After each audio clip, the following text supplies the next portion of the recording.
101. And anybody public comment? No public comment today. We don't have Old Stone Dock here today. Or Heights Meredith stuff. Right. Or Chappie Square. Oh, yeah, that's right. Who's doing minutes? Joe is taking minutes. I'm trying my best. Okay, and we're gonna open the meeting tonight with Conor from the Woods Hole Group. And Conor's here to kind of walk us through, what I asked him to do with us is to give us takeaways, final takeaways from the one-year study, and what would be possible next steps. What has been presented to the town as possible next steps, including anything that he felt should be a recommendation for the beach management plan, okay? So keep that in mind. This is what I've asked him to do for us so that you all have a good grasp of this one-year work. Okay? Connor, welcome. Thank you, Barb. Hi, everybody. Yes, so I'm Conor Ofsthun, coastal scientist with Woods Hole Group. And to your point, Barb, I have this presentation. This is mostly about kind of the nitty-gritty of what went into the beach and dune restoration study. So, what was your name again? Nancy. Nancy said she's seen it. Maybe a few of you have seen it. So, we can lean on this pretty heavily. If there's a lot of questions, I'll go through it slide by slide. But we also have a small group, so just ask questions the whole way through. And then, as it relates to the beach management plan, I think that's more of a dialogue, honestly, as we can talk about that. As you go through it, Connor, if you see things that you feel would be really important to be in a beach management plan, will you just note that? Sure. Okay. That'll be on my mind. But Great. most of this is about kind of the long-term, mid and long-term future of Surf Drive. So we did this study over the past year, started in, I think, October, November of 2024 through June of this year. This was our reach from Trunk River to Shore Drive and about a mile and a half along the beach. We're looking at the barrier beach and just the ocean sea, the seaward side of Surf Drive itself, nothing on the marsh side of it. Just looking at its vulnerability and any way that we can restore it for the future. So you are all well aware of the problem, but it's always helpful, I think, to just see this video. Just a reminder. This was now a year and a half ago, but this storm overwashed and undermined the roadway. It caused major maintenance problems for the town. We didn't actually end up quantifying how much it cost to the town. That would be a question I think that's worth getting the data on, but we didn't have that exactly. I don't think they have the numbers on what kind of equipment it took and how many man hours. But in any case, that storm was only a 5-year storm, so the water levels there were relatively low. They were very frequent. They're the same kind of water levels we've seen once a year for the past 4 or 5 years. A little bit lower than Hurricane Handy, but nothing compared to Hurricane Bob or the 3 hurricanes earlier in the century beforehand. So a 5-year storm is something that we can anticipate every 5 years, at least, especially with given sea level rise. So can I just stop you on for 1 second? Let's Yes. clarify that. So you Great. just said that even though we look at it and have called it a 5-year storm, we have actually seen a 5-year storm every year for the last 4 or 5 years. We've seen it 3 times in the last 4 years, Okay. I believe is the number. And yeah, that is the water level, the still water level, so measured at Woods Hole. It's not including the wave event or the wind event. Okay. But the water level was a 5-year storm water level. So yes, the frequency of that has increased. So does that change it? It's no longer a 5-year storm? It's now every 2-year or 3-year storm? It does. It's not like immediately changing the statistics like that dramatically, but over the long term, measuring back to the early 1900s, it is showing that adding to the data set, it would become more frequent storm. Is it trending that way? I don't know that answer. I would say yes. I mean, from the research that I've read, The answer is yes, that storm severity and intensity is increasing generally, but at this specific tide gauge, and I can't say. But with sea level rise and flood risk and all, this site is already, even a 5-year storm is doing that, but even a 1-year storm is expected, the waves are expected to overtop Surf Drive. So every year, we're expecting to see flooding of Surf Drive, and that's probably the experience that you guys have all had already. And with sea level rise, up to 4.5 feet in the next 50 years, that situation is only going to worsen. So, the town has gone through, many, with the aid of this group here, gone through many planning studies to continue to focus in and, take the wide view of the whole town and then focus on the priorities and focus on which issues. Is it erosion? Is it flooding? Is it heat? Is it, what aspects of climate change are at risk? So there's the CCVA, Climate Change Vulnerability Assessment from 2020, and this Coastal Resiliency Planning Report for Surf Drive later in that year, all of which identified pathways forward. This is kind of a simplified table that came at the end of that report. What can we do at this site, and beach and dune restoration, what is the preferred pathway? So that's kind of how we came to this project. Again, if I'm just repeating things that you all know, please let me know. But a couple key points, things that were rejected, were elevating the road behind armoring. Now that's rejected from a town perspective, but it was also rejected, it's also something that's not necessarily permittable from the Wetlands Protection Act perspective at this beach. So there are a lot of reasons we could talk about building a bridge or elevating the road behind a seawall or a revetment that could, help us describe why beach and dune restoration was the preferred pathway, but that is kind of the lowest hanging fruit to try to build resilience, try to maintain habitat, try to maintain public access, all at the same time along this stretch. Can I just ask, are you saying that the bridge couldn't be built because of the habitat restrictions and A seawall or a revetment likely couldn't be built because of habitat restrictions. A bridge could maybe be built because it would be essentially, allow the sand to move freely, but the restricting piece of a bridge is going to be cost. Yeah. That'll be the biggest factor that's making that infeasible. So that cost is what stops the bridge one, and what stops the elevating one? Elevating behind armoring, I would say wetland town priorities #1 for both the bridge and armoring, but #2, cost for the bridge and the Wetlands Protection Act for armoring. Okay, that's what I wanted. I think it's helpful to say why something's off the table, Yeah, of course. so that's good. Yeah. Wasn't one more thing with elevating the road, that there would be some erosion that would continue to impact the road? Yes. So, yeah, and there were reasons why you couldn't do the wall?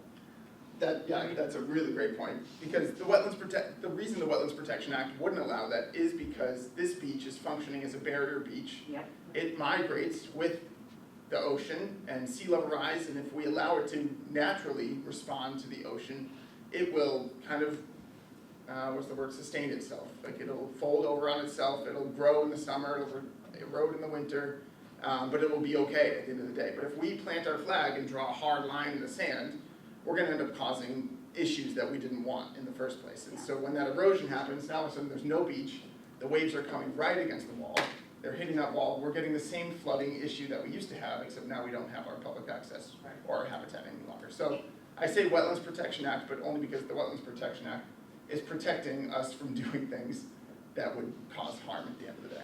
If I go back to 2020, it seems to me that I remember, and please correct me if I'm wrong, that one of the things that was presented as far as a wall was actually putting up an 18-foot high wall as a buffer, Okay. so to speak.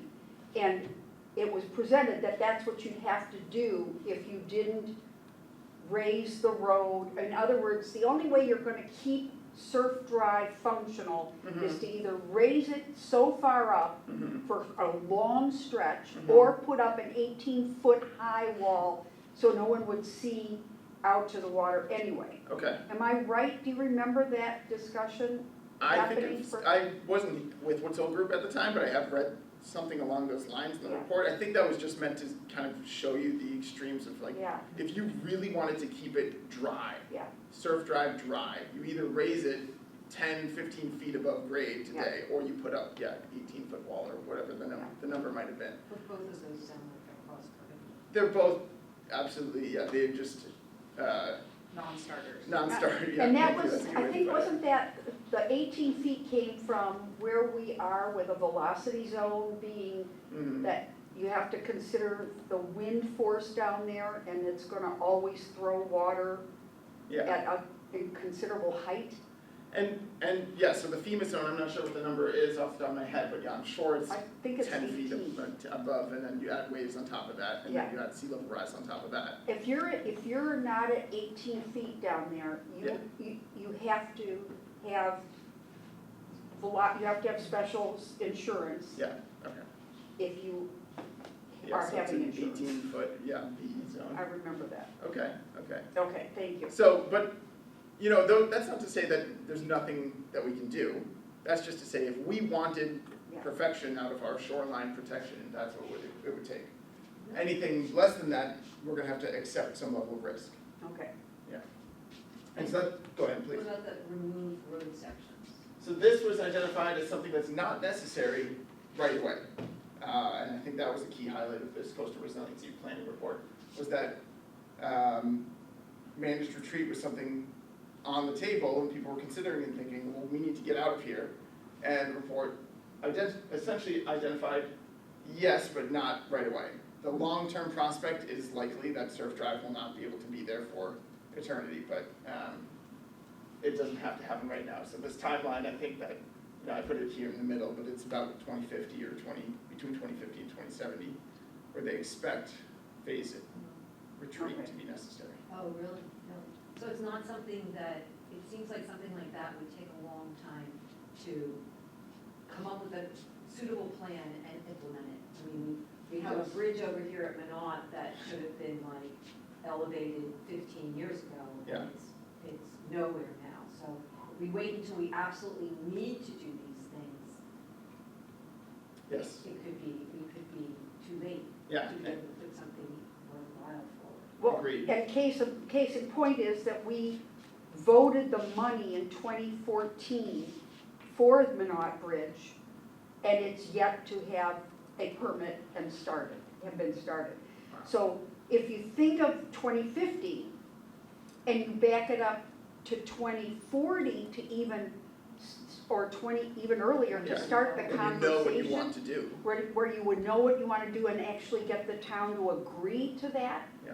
you're really not that far away Yeah. from needing to have a discussion and a plan, right?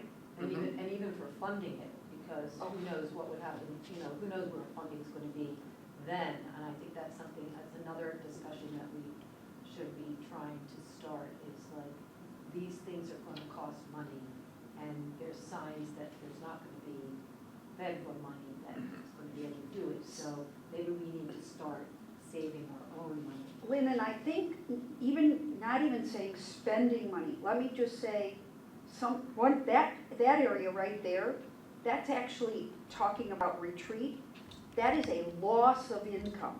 So in addition to spending money, you're losing income and that you'd have to figure out how you're gonna make up for, right, way down the road. And that also is gonna impact, and we don't have we have one realtor sitting here tonight, but we would have more people talking about how far in advance a discussion like that needs to happen and what that's gonna do.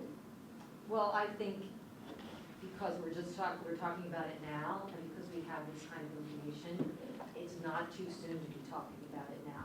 Yeah. I mean, not too soon to be talking about it and trying to implement some sort of reserve fund to be created in Mhm. some way.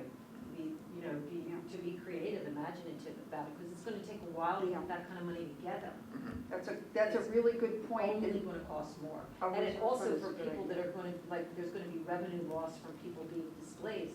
But maybe with proper planning, if you give those people a reasonable alternative to be displaced to, they may be more willing. Instead of just saying, oh, sorry people, you're gonna lose your house, you say, but this is where we think, this is where we can put you, or give them options as to what they can do, you know, rather than just leaving them all. Okay, well, we're gonna shut up now and listen. No, please, this is I like this kind of presentation, so thank you, great thoughts. And the state, which funded this project, CZM, identified that, and there are pieces of this project the tasks that we had, some became irrelevant as we went through, and they reoriented some of the money to do a managed retreat memo. It's an appendix to our report. It's something worth just having an entire discussion on, but yeah, we have about a 10-page memo that begins to look at managed retreat. So, Is that something you I can send would it to be you. willing to share of course. with us, so we could have a discussion about something like that in one of our future meetings? Yeah, I think that would be Okay, really important. I'd like to do that, Yeah. thank you. All right. Okay, so coming out of those studies, this is where we are. We've surf, dive, beach, and dune nourishment feasibility study. This is what we did over the past year, looking at the feasibility, performance, longevity of various beach and dune nourishment designs along Surf Drive. So the goals of restoring Surf Drive in this nature-based way would be to both combat erosion and reduce wave overtopping while supporting shorebirds, native vegetation, barrier beach resources, and minimizing damage to infrastructure and enhancing public access. So we're trying to hit the trifecta there, or any project that can do all three of those, resilience and habitat and public access all at the same time, that would be a slam dunk. So we're balancing all of these factors as we go forward. But there are many constraints to the design, and that's a lot of what this project ended up being, was identifying these constraints. So we did a lot of surveying, we surveyed the topography, we surveyed the wetland resources, we surveyed eelgrass offshore, we took sediment samples, we talked to the Natural Heritage and Endangered Species Program. So I'll just quickly summarize some of the constraints, one of which is what we call coastal squeeze. We're being squeezed out between a rising ocean and infrastructure, which is set in place. So we have a roadway here, we have the rising ocean, and we have about 100 feet of beach width to work within. That's the upper beach area. And in many places, that beach is very low elevation. The roadway, this transect, I think, is cut through right here. Any former dune which used to exist there is, in most cases, gone. I mean, the town has tried to restore with a little bit of the sediment they get from the inlets, but it's not enough to do a significant job. So we have limited elevation, limited width to work within. Secondly, we talked to Natural Heritage, which I just mentioned, and we learned some things that we heard some things that we already knew, but we learned some new things. So the least tern and the piping plover are regular residents of the beaches there, and those need to be protected. But they don't just need to be protected during construction, they actually also need to be considered as we design a restoration project. So one thing that we heard that there may be some give and take on that we're gonna talk with them about, but they, out of the gate, said that they want 10-to-1 slopes for any dune restoration. What that means is every 10 feet that you go across, you're able to go up 1 foot. So that's a very gently sloping foredune face. None of the dunes that exist there today are 10-to-1. They're all maybe 4-to-1 or 8-to-1 or something like that. Something a little less gentle. Can I ask about that? Yes. So, what is, when you go to take a medication, you have to weigh the pluses and minuses to it. As a person who works with saving animals all the time, I get this, but the truth is, this habitat's gonna be gone. Yeah. So at what point does a natural heritage say, okay, we gotta be a little more reasonable here or there will not be a habitat? Right. So I'm looking at it as, when do you give that up? When did they get more realistic that that's not gonna save this environment? Mhm. Am I being? No, I think that it is not a hard and fast rule, this 10-to-1 that we heard. And in fact, I was actually just last week at a conference in California, coincidentally met somebody from Massachusetts doing some restoration on the North Shore. And they came up to me after my presentation. I presented on Surf Drive, which was, you know, I think went over kind of well. But they came up to me after the presentation. They said, "Hey, Natural Heritage is pulling your leg. You know, I got 6-to-1 slopes up on the North Shore." And he showed me the email. I was like, "Oh my gosh, we can get a 6-to-1 slope. Yeah. We could fit a lot more sand on the beach if we could do a 6-to-1 slope. So the steeper foraging slope, then the more sand, the more volume we can get. And the more volume we get, the more resilient that piece will be. The dune will be a better reservoir of sand for the beach. If erosion occurs, our system won't be as starved of sand." So, With go the ahead. 10-to-1 ratio, does that mean that the beach is wider then, from like ocean to dune, if it's 10-to-1? Yeah, It's so more gradual? essentially the beach today is about a 10-to-1 slope. So if you look at the beach sloping into the ocean, that's about a 10-to-1 slope. So, Well, there's sections of it that like go, once you get in the But water. well, yeah, it that's just true. physically, 10-to-1 would never work to do anything to stop what's Water. happening, right? And so the question, we don't have the width to play around with a slope pattern like that. We just don't have it. Mm, It yeah, that's what physically I was would trying to never do. be possible. Mhm. So hence, we have the much taller mounds, right? But the mounds, in all fairness, have been there to protect the road Mhm. and the infrastructure that's there, not to protect the beach itself or anything else. Yeah. And a lot of the times, those mounds are created in the beach management plan, Maggie, correct me if I'm wrong. They're allowed to come through after a storm, scoop everything off now, and pile it up along the roadway, right? And there's not a restriction of how they do that. They just get to get it off the road and pile it up. Okay. Now, Yeah. that's permitted by our Conservation Commission. That's not saying Natural Heritage is giving us that advice, but that's what we're doing Okay, and you guys are re-upping your beach management plan right at now, the moment, in the right? process of. And Natural Heritage will want to comment on so you'll probably be engaging with them through that, as well as through this project simultaneously. So I think coming up with something that this town wants to push forward, such as, a slope that, you know, maybe replicates what is typically out there, which is more of like a 5-to-1, 6-to-1, 7-to-1 slope, Okay, yeah.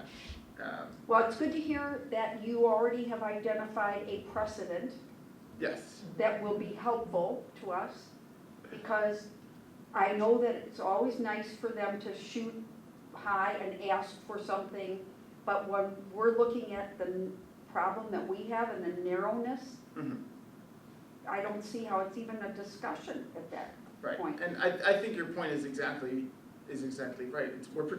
This is a habitat restoration project. We're looking to restore dunes, and so this is for the birds. Yeah. And it's multi-purpose, but, you know, the birds are supposed to benefit from this, and if there's no beach, then the birds will just fly away, so. Okay, another thing that we learned though, along this beach, this was news to us, was that sea beach knotweed is a protected species of plant, and salt pond pennywort is a protected species of plant that both live in kind of the overwash areas and have been found along Surf Drive. They couldn't tell us exactly where, I don't know, that's part of the, they couldn't tell us where it was. They just told you, you may find it in your project area when you go to design a project, and there may be a taking if you. So does that mean you can't put sand on them? It was unclear. The sense I got was you would likely have to mitigate for it. The only place I can even think of that, when you think about Surf Drive, is down closer to the end beyond Trunk. Okay. I mean, can you think of Yeah, it's anywhere that closer by there's? Trump River. I want to Yeah. look for that. Yeah, I think, you know, those species, where's the better map, sorry. Those species are tend to live in overwash areas. The beach is so close to the ocean, the beach and road is so close to the ocean, those aren't overwash areas, that's Right. the beach. Overwash is where the storm has overwashed and pushed sand. On inland. the other side of the road, Yeah, so Yeah. I think those might be in areas like exactly, there, just near Salt Pond exactly, Inlet, which we're not building anything We're not up over proposing there. anything there. No, So I that think is, the odds of impacting, of truly impacting a species are low, but they told us to beware. well, if anything, our dunes protect those, Yes. let's be honest. And there it is again. Yeah. Right, and this project would be bringing in sand that supplies the habitat for those species. Right. Although, in our, counter argument to that is that if there were no road, those species would proliferate and be even happier. Or they wouldn't be there, because if there was no road, that probably all would have washed away long ago. I don't think it would totally wash away. So that's what, to the earlier point about barrier beaches and how they can respond. If they're given the space, they equilibrate with the ocean, given enough sand in the system. This beach would probably march inland to Salt Pond and Oyster Pond. Well, so there's the difference. So it's not really that one area of beach works, it's that the beach shifts Yeah, to be where it can survive, yes. which would be, again, almost like a taking, right? Yeah. Okay. Okay. Lastly, and another major kind of barrier that we hit, this is probably the biggest barrier that we hit, was the eelgrass that we surveyed offshore. It's So really all, is that like a true diagram of where? yeah, there's no legend here, but so what I'll describe these three different polygons. This biggest one is a DEP mapping of eelgrass. They did this just by aerials. It's unverified. So it's just to give you a best guess as where eelgrass is in the state, but you really need to go out in a boat. This gets really far offshore and really deep. We couldn't even see that deep. But, excuse me, sorry. This is the area that we surveyed, so these solid polygons. The green, the lighter green is exactly where we mapped, like where we took the boat, we were with the harbor master, we had a camera over the edge, and then the darker green is where we kind of interpolated to the side, because we also went out by hand and we walked along the shoreline and got spots of eelgrass. But essentially, the point is eelgrass is incredibly close. It's within like 40 to 100 feet of the shoreline, and it's one of the healthier pets in the state. Wow. Yeah. Double-edged sword. It's a double-edged sword, because on the one hand, we presented that result to the state, especially the Department of Marine Fisheries and National Marine Fisheries Service, and they said, okay, well, if you're gonna put sand in this area, you can't put it on the eelgrass. That would be an immediate taking to that resource area. You must have first they said a 100-foot buffer from there, and we said, well, I showed you where that 100-foot buffer is. That's on the roadway. Yeah. So if that would mean we can't do any project, so they said, okay, well, you could likely do a project within 50 feet of eelgrass as long as you did intensive monitoring that we were, taking part in. What's when they say monitoring, can you qualify that for us? What does that mean, monitoring? What do you do? Go stand out there, no sand coming this way? Yeah, that's a great question. It would be a monitoring program that we would have to develop with them, with Department of Marine Fisheries, so that everybody would be on the same page and approve it. It would likely be pre-construction monitoring, so going out and surveying, just like we did here, but if this gets constructed in 2 years, doing it right before construction.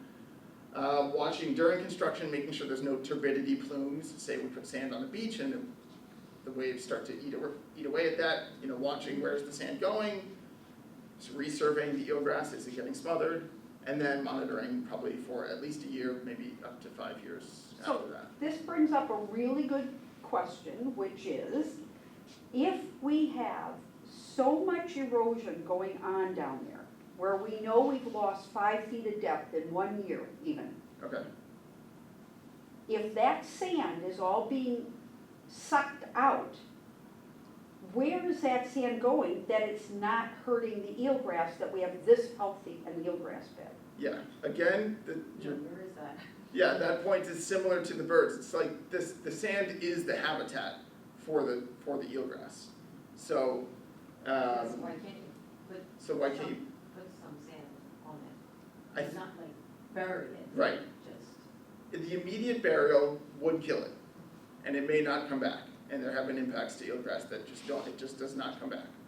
But I think placing it nearby, and if it's, a storm washes some in and it spreads, the currents carry it along the shore and it deposits a thin layer here and there, that's to the benefit of the eelgrass. The eelgrass, that's just its habitat, that's the natural dynamic of its, lives in the surf zone essentially. When I've looked at those aerials, it appears, this is just my, again, observational research.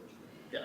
It appears that the sand has washed maybe through the eelgrass and Yeah. is pooling and making a mine of sand beyond the eelgrass. Oh, interesting. That if you look, I'm not knowing how far out, because you said it was quite deep. Yeah, When you look at those aerials, you think you're seeing sand. I'd have to have someone tell me that's really what I'm seeing, right. if it's that deep. But it just appears that you can see sand very clearly, Yeah. just clean sand beyond. Yeah, that would make sense. I mean, that's the sources.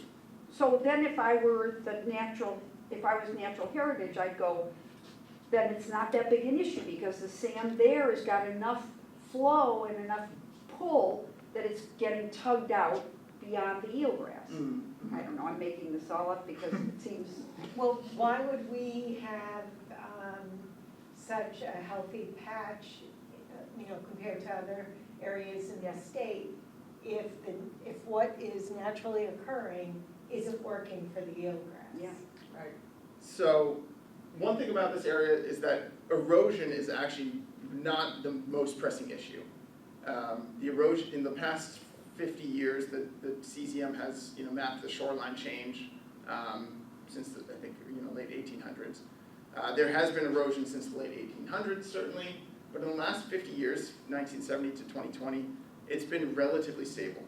And that, that's one thing that the residents, when we had our private homeowner meetings, they were talking about. They were like, hey, we've been here for decades and I'm still in the same spot and my beach is still there and, what's the big deal? So flood risk actually is the greater concern here over erosion, at least today.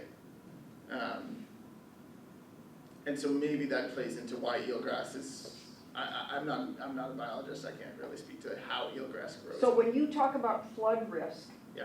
are you talking about on the other side of the barrier road where the water's getting trapped once it crosses over the roadway because it can't come back over the roadway, and also because the tidal level underground is so high that it doesn't allow for anything to go down into the ground anymore? Both of those things are happening, and when I say flood risk, thanks for asking me, because I'm mostly talking about just the assets itself, the assets that we've identified along Surf Drive. Beach, So we have the road, we have the boathouse, we have, okay. there's substations, there are telephone poles and water lines, and there are private homes, and there's natural resources, and there's parking. And all of that just right on the leading edge of the coastline there is just flooding more and more frequently. On top of that, there is the flooding that occurs inland, and even the threats to downtown that occur with sea level rise in the future. And then there's also the groundwater issue that's, and the drainage issue that, is a problem for these folks with the ponds and the rivers. So then if we have the drone doing measurements, and it's identifying areas along that stretch where we've lost incredible amounts of depth of Okay. sand in a year, especially in the year we had three storms back to back to back. Yeah. Are you suggesting that when you say it's relatively stable, that if we were to do overlays, we would find that over time, where the 5 feet has gone away, it has actually filled in and come back, and we're really not having that big a difference from over a 10-year period? That's a good question. The CZM data is only about where is the high tide line today. Where was it in 1970? Where was it in 2000? Where is it in 2020? So it hasn't moved significantly seaward or landward. But the volume of the dunes, that is It's a big that difference. is a different question. The high tide line may be about where it used to be, but this stretch, this transect right there, there's just no dune where there once was dune. So that is a different type of erosion. That's a good qualification. Like there has been significant loss of dune volume here. I think that's important to say, it's, when you hear the words relatively stable, that's misleading. Yeah. Because it's not relatively stable, it's not sustainable, Okay. is I guess what I'm looking at. Yeah. It would be sustainable if you tell me it'll eventually come back in, because you're Mhm. saying, but it has not come back in. Right, that's true. And if it weren't for what we're scraping up, piling up, taking out of Trunk River and dumping back on, we would be Mhm. in a lot of hurt. Mhm. Mhm.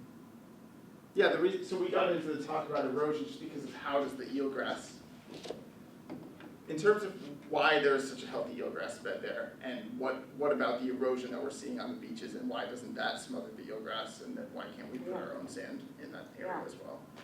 Yeah, I think that just needs more discussion with. Well, and that's why we need CCM to be sitting here, Natural Heritage to be sitting here and hearing these questions and saying, you gotta give us logical Yeah, explanations to this. You Yeah. can't just make up a rule when in fact, there's not gonna be anywhere for these birds. right. Anyway, so we can, we cannot nourish the beach is what they told us, Okay. but, Not nourish the we beach? cannot Not. nourish. Because of the eelgrass. Beach nourishment would necessarily occupy a 50-foot buffer from the eelgrass. So, beach nourishment is different from dune nourishment. So those are different things. Beach nourishment, and the reason that we parse those apart is because dunes, have topography and the slopes and crest elevations, and they take plantings as well. So beach nourishment is placing sand essentially at the top of the beach and then going into the intertidal zone, going into the swash zone. And that's the kind of thing they don't want us to do. So they don't want us to come within 50 feet of the eelgrass. When you say they, can you clarify that? Are you talking natural heritage? Are you talking conservation? Who are you talking? Department of Marine Fisheries and National Marine Fisheries Service. Okay. So So, that's the state and the federal.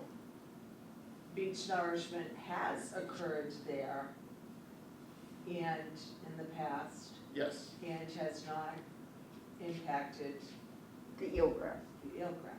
Yeah, so With there beach has been nourishment. placement look from the maintenance of the inlets and, the overwash that goes on the road. That placement takes place on the upper beach. That's outside of this It's 50-foot outside of the buffer. zone. Okay. Yeah. So So one of the I guess things, maybe I shouldn't be saying, no beach nourishment, Yeah. because you're right, beach nourishment has taken place. yeah. It's just not been within this 50-foot buffer. Well, and also, if I'm not mistaken, again, when we put that back around close to the bathhouse, Right. right, we filled in up there.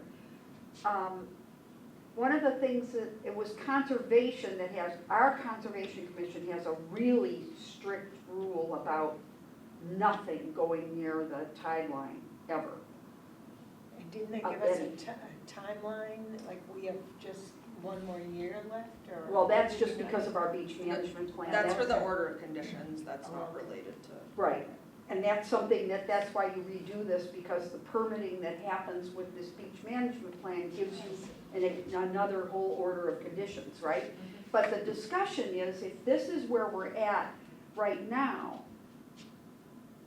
are we saying that we could never again come over with the Trunk River spoils and put them close to the bathhouse?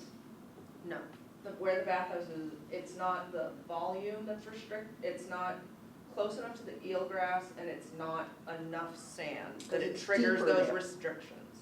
It's Okay. closer to the road.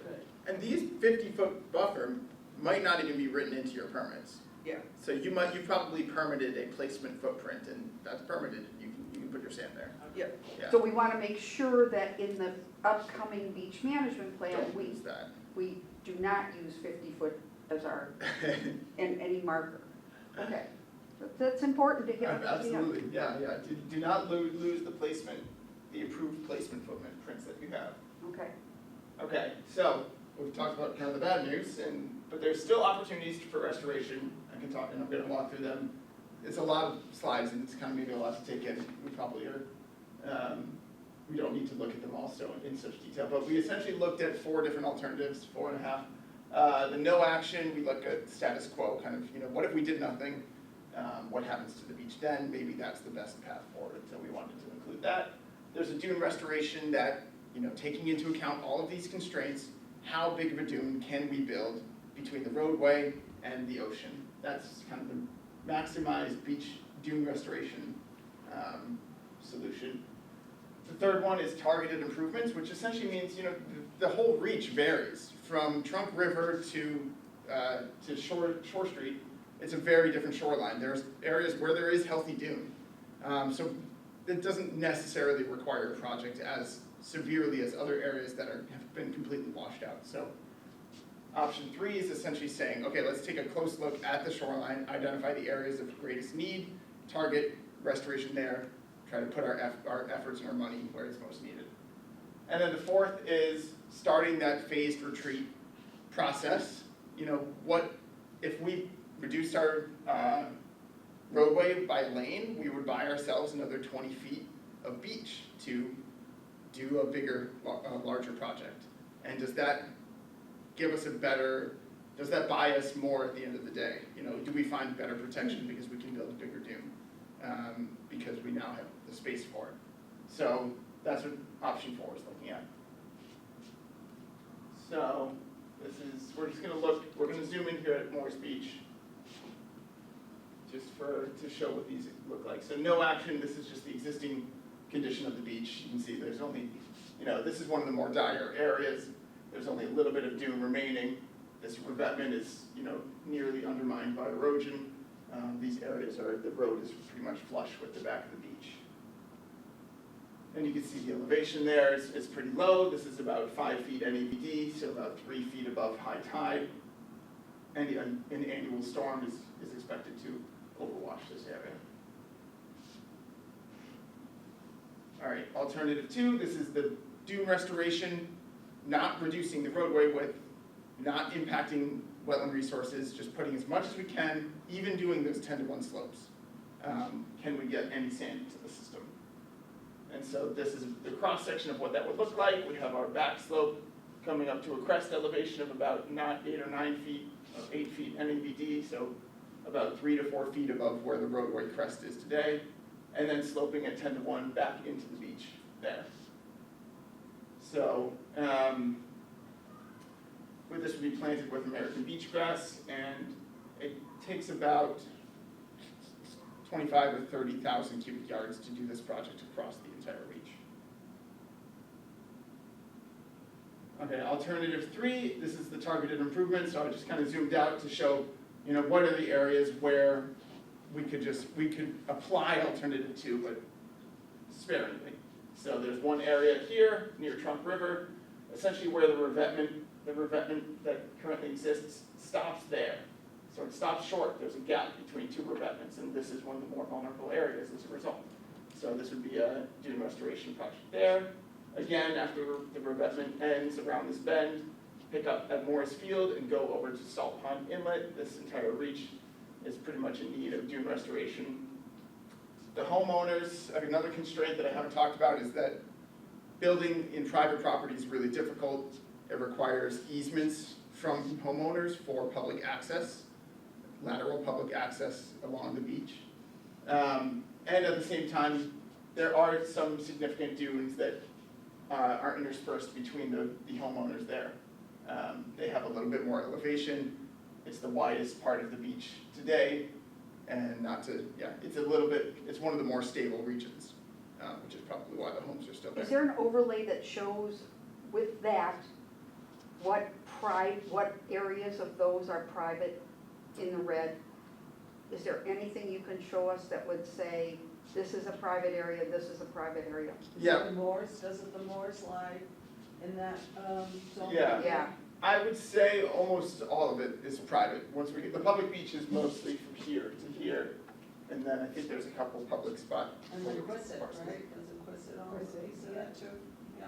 and then we were not able to get an agreement that public access would be waived if you were actually saving a barrier road by doing what you're doing. In other words, that the public benefit would come by what you're doing for the roadway as opposed to allowing people to actually be on the beach there. I wouldn't say that there's any hard and fast decisions that have been made or anything. Okay.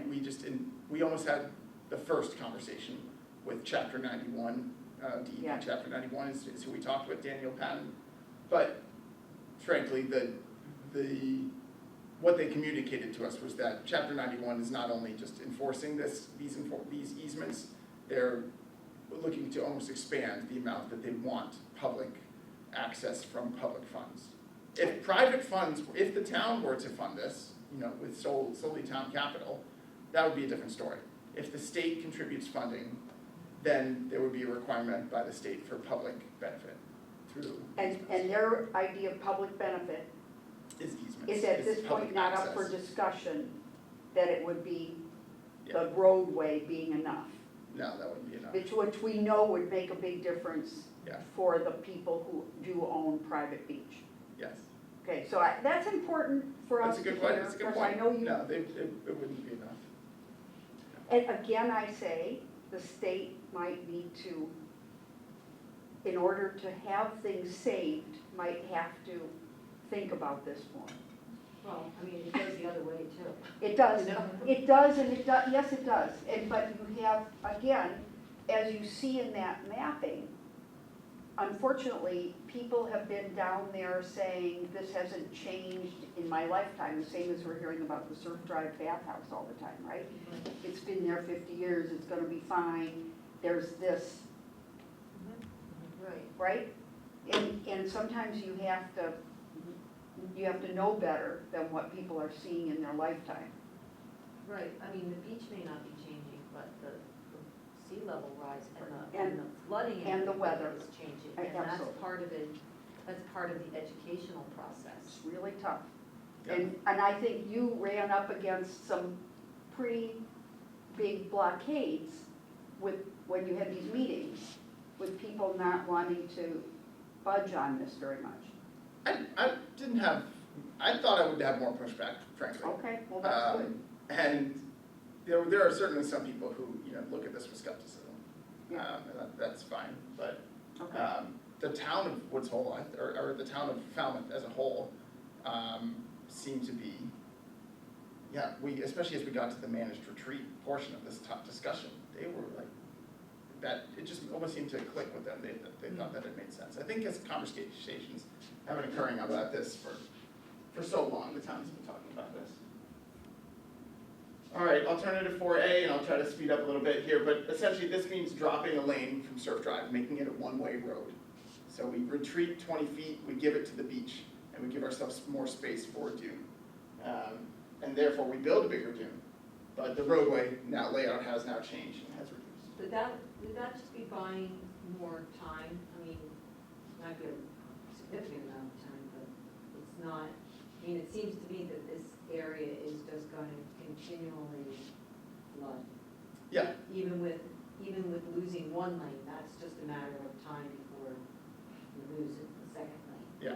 too. It's Yes. not stopping any of this flooding. No, the long-term outlook, again, decades into the future, unless there were that 18-foot seawall solution or bridge, the long-term future is that this beach is going to want to move inland.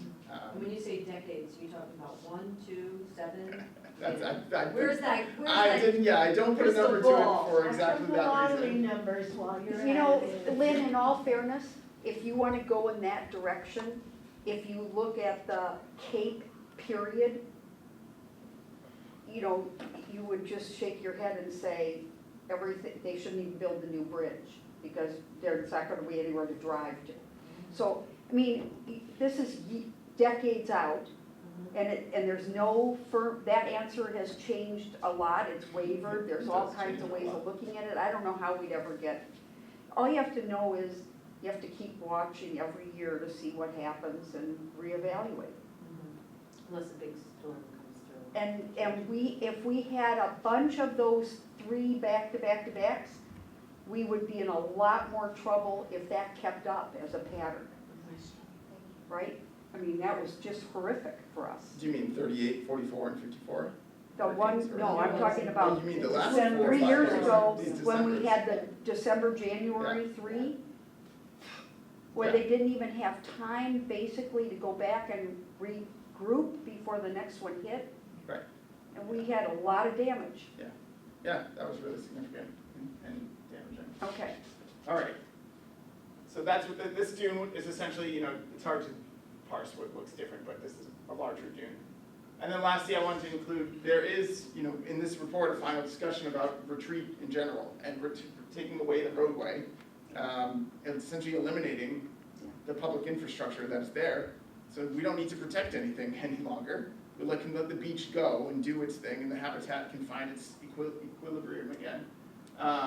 But we've also talked about, because homeowners and private property owners still are all along this reach, maintaining overland vehicle access, at least in a phased way, so that can continue. But there's also how many utilities and how much infrastructure exists there that isn't even the roadway. Yes, there's a ton. That I think is always in the discussion, that's a problem, and we just added more. There's water lines, sewer lines, and it just, So That's one thing if you that- could go to that place where the roadway is gone, and Yeah. now we've got an additional 40 feet of beach. Right. Sounds like amazing. Would that better protect the infrastructure that's in the ground? this would mean the infrastructure in the ground would have to be pulled out. Oh, it would have to be pulled down. Yeah. Yep. Now, there's no protection. We're essentially pulling away public infrastructure. And you're letting happen what you said, which is it would just creep where it was gonna end up. It would go and where that it wants would to be- go. So, at this point now, this is where your work ended, but I'm gonna ask, when this was presented to select board and town management, was there any indication of how seriously they are taking this as we need to really come up with what we are gonna do, as opposed to nothing? Yeah. Nice report. We met with them on May 5th. Yep, Since then, I think there's two new select board members. yep. So actually, I just was talking with Peter Johnson Stout recently, and he wants me to speak, I think, on November 3rd to the select board again. So it was, the starkness, and I'll go through quickly some results for you, but because the starkness of restoration and how little it gets you, we did present, and that was made clear to them. There is a benefit to the project, it is only a near-term benefit. So the managed retreat component becomes almost more front of mind at the end of, after we see these results of erosion. So I think it was made clear to them, but there is the next step is that they need to select what they want to do Yeah. to move forward. Somebody needs to be able to make a decision and say, we want to pursue X project, and then go design and permit it. So I'll quickly just summarize some of the results. Is that gonna be something that would be going before either town meeting or have That's a public hearings coast, so on it? right now, I'm gonna tell you that my read is, and Maggie can correct me if I'm wrong, this is really right now in the hands of coastal resiliency. And this is up to Josh to guide and bring this to the next step, meaning both with the Board of Selectmen, town manager, and then eventually, if necessary, for voting for money or for something serious, like a roadway elimination, the town meeting, it would be first. But it would be, right now, my read is that Josh is slowly digesting all this and thinking about it, and also getting a political read of where the town's feelings are, town management's feelings are, and the Board of Selectmen's. And like Maggie was nodding her head about the two new select board, very different attitude with new membership on the Board of Selectmen right now, select board. Because of the interest those two have and what they bring to their questioning in the table. Okay.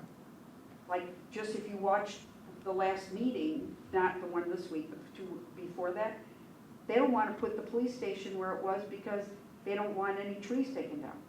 I mean, it's a real difference in attitude of what's going on here. So this'll be an interesting discussion. November 3rd, I can't wait to hear the questions. Yeah, yeah. All right, so I just want to present, we did a lot of modeling of all of these alternatives to try to see if they give us anything, but this is a quick summary of a 5-year storm, again, so that's the storm that we saw.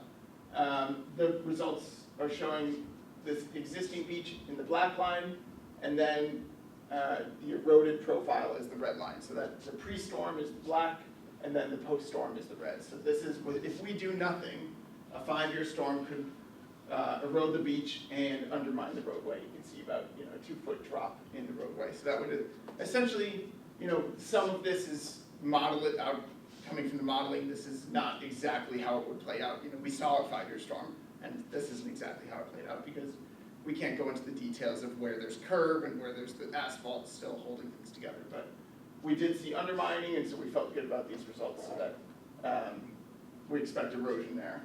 Now, if we built that dune without changing any way of the road, any part of the roadway layout, we built a dune, we could eliminate the undermining of the roadway.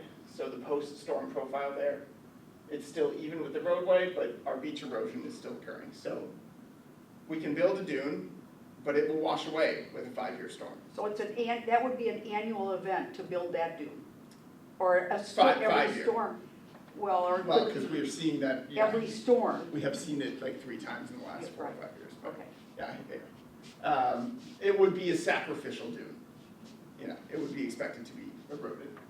And then the third one, the larger profile, retreat the roadway, so you can see it's a little bit half the size, and the dune is now bigger. That dune still washes away in a 5-year storm, but we now have preserved our roadway, and in this case, we preserved our beach. So this is the bigger project, and it does have the greatest benefit at the end of the day.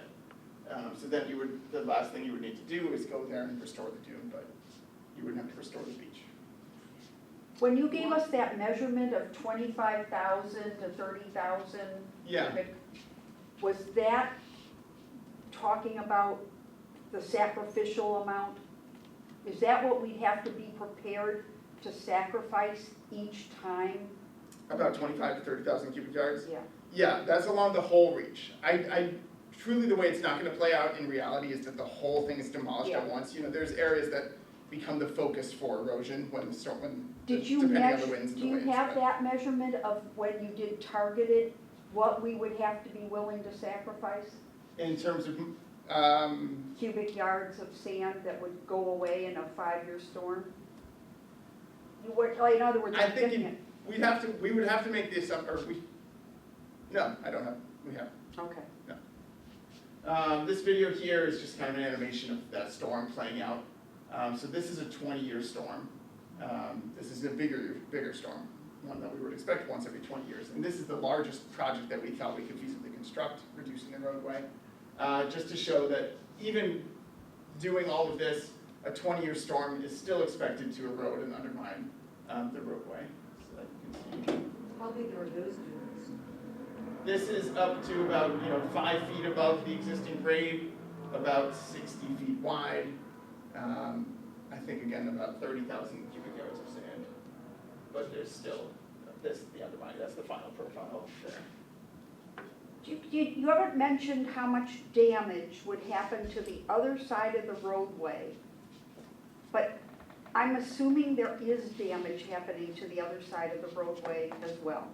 Yeah, we did actually, and in terms of dollars, we quantified how much public infrastructure there is, and what the potential damage is if that took place across the whole roadway. And it's about $25.5 million is what we estimated. That could be damaged by a 20-year storm. So that 20-year storm, the animation I just showed, where it wipes out everything, even if we build a project, can do about $25 million of damage. And the projects that we have designed here, that given our limited constraints, they're relatively small, but the no action is $0 for construction. There's obviously maintenance associated with it. We're about $3 million for the maximum dune restoration, half that for the targeted placement where we're targeting eroded areas, and then $6 million for the largest dune restoration with the roadway removal. But if we don't do anything and we have a 20-year storm Yes. without any mitigation, Yeah. that's just gonna take it off. That's going to, yes. I mean, it could, It could. conceivably. It's an Yes, excellent. it could conceivably cost $25 million. Will you just say those numbers one more time? 0 for 1, what's number 2? $3 million, Okay, 1.5 million, for the targeted one, and then 6 million for dropping a lane and expanding the dune restoration. Okay. And that's not making any assumption, yeah, and we never went to going to retreat and what we would lose because we didn't even talk about that. We haven't cost out what it takes Okay. to actually Thank remove you. all the water lines and all that. Okay, All right, so lastly, we put all of this information, all of these, permitting, feasibility, constructability, costs, performance, modeling, into a matrix to try to identify what's the most feasible alternative. What can we afford? What can we get through the regulators? What can we do here and there? So what came out on top was that the targeted improvements alternative is the most feasible.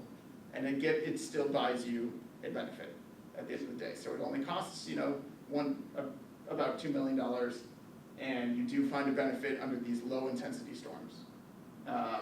The worst solution was do nothing, because that just led to almost immediate catastrophic event. damages. Disaster. Yeah. Is anything taken into consideration for, the costs of the respective the damages by the respective, alternate, So, restorations? yes, so we tried to get that granular, but when it came to, identifying how much damage does a 5-year storm do under each alternative versus a 20-year storm, it became very subjective as to what we were actually saying. Oh, is that damaged? Well, the eroded line is close to, but it's not underneath the edge of the roadway or the water line or this or that. So we started to feel like we were maybe getting in the territory of, it felt too subjective. So we just stuck with the 20-year storm, which was most erosive, and calculated how much the damage would be there. Yeah, I know, that was the goal in the first place, so that we could have that kind of cost-benefit analysis, but we couldn't make it work. Too slippery. Yeah, too slippery, exactly. All right, so the next steps, the town needs to select a preferred alternative. We will present to the board on the 3rd, but that won't necessarily be the moment where they select. Regardless, there is a grant application open, an expression of interest that can be submitted by the town, and Peter and Josh are talking about doing that. The deadline is October 28th. What is the grant for? It would be a grant to move to the next steps, which would be engineering and permitting of a preferred alternative. So that would be the next step. To implement this, we need to get to 100% design. We need to continue conversations with the Marine Fisheries, Chapter 91, CCM, DEP, Conservation Commission. So engineering and permitting is the next step, and then construction. I'm guessing that since he's having you come on November 3rd, that they've already decided they're not going to pursue the October 28th deadline, or it would have been discussion. My guess is, so what would be the next option? I think they will still submit an expression of interest because there's no stakes.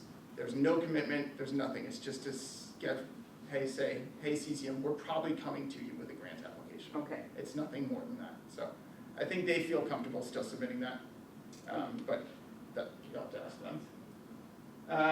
Okay, and then summarizing the construction, it will be about a $2 to $6 million project. 20-year storm still could cause severe damage, so really want to highlight that the phased retreat and the long-term future of this is still likely going to need to be managed retreat. And we're just trying to buy ourselves time in the near term. How much time do you think it buys?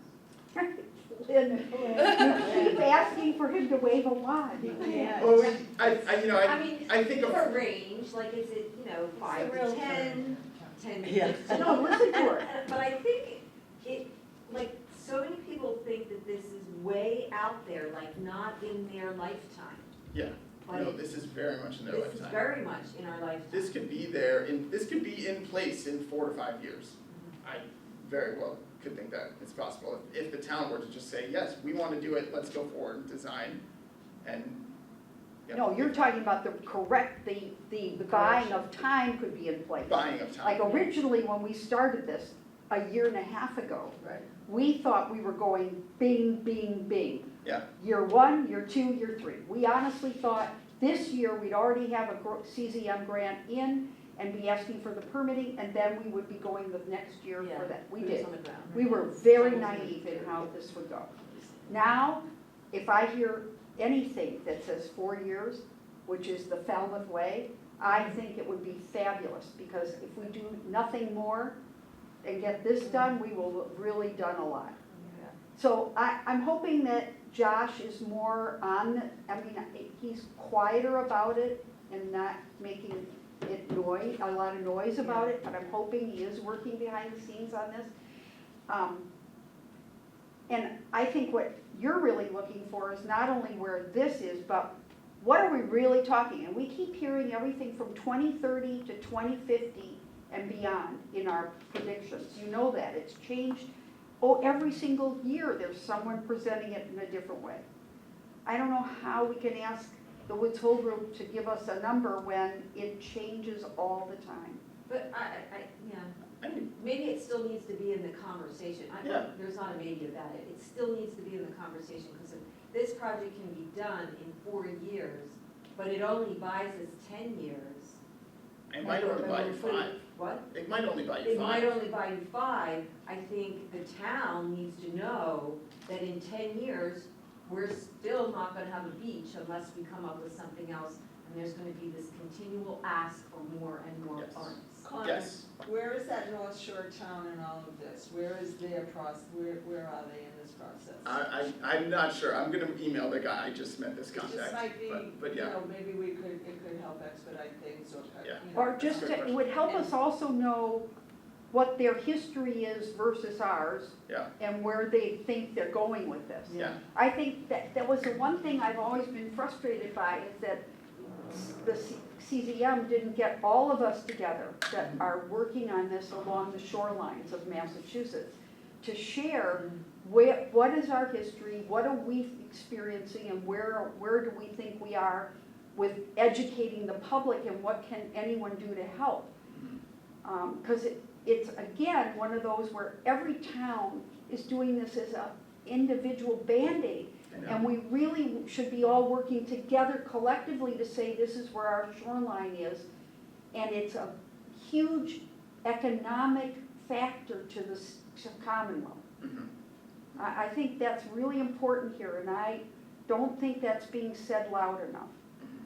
That we need help at the Commonwealth level to bring us all together to get this moving.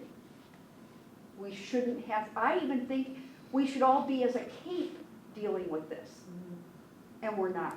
Yeah. And I mean, I'm a realtor, and I'm gonna say we have to stop building things on the waterfront. Yeah. Yeah. Well, I agree. I thank you immensely for this. Yeah, I no can't problem, say thank you all enough. so much.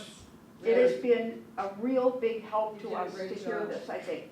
It's See, and very again, nice. we've heard this and we're pretty knowledgeable, but just what happened tonight is more discussion, more processing of it, Yeah. thinking where it's going, what do we have left to do that we can do to help?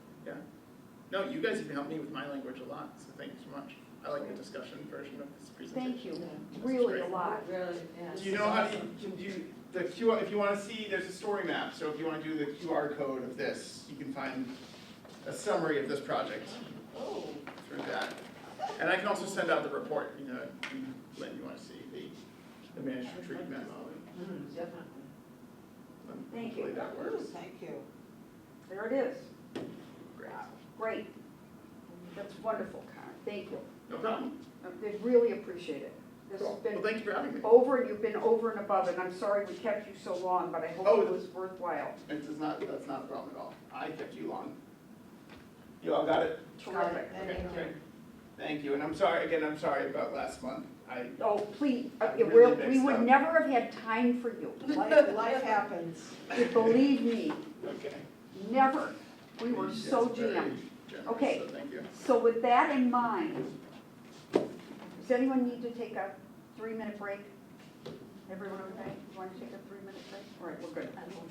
Okay, Maggie, can you give the superintendent's report? Sure, so, I emailed this during Connor's presentation, so everyone has a copy. update to the water station shutdown plan and schedule, compared to last month. So JJM Inc. and John J. Moore out of Katomet has been retained to complete the plumbing work. The final dates, based on weather and other projects, is officially the week of November 3rd to the 7th. There's already a work order set up with Public Works and Matt Landon, so that is according to plan. I actually just spoke with them today to make sure that they changed the billing address from Falmouth Water Stewards to the beach department, so. Do you know why the shower tower went over at Minot? So, I don't have an explanation for the why, I just have an explanation for it got dealt with.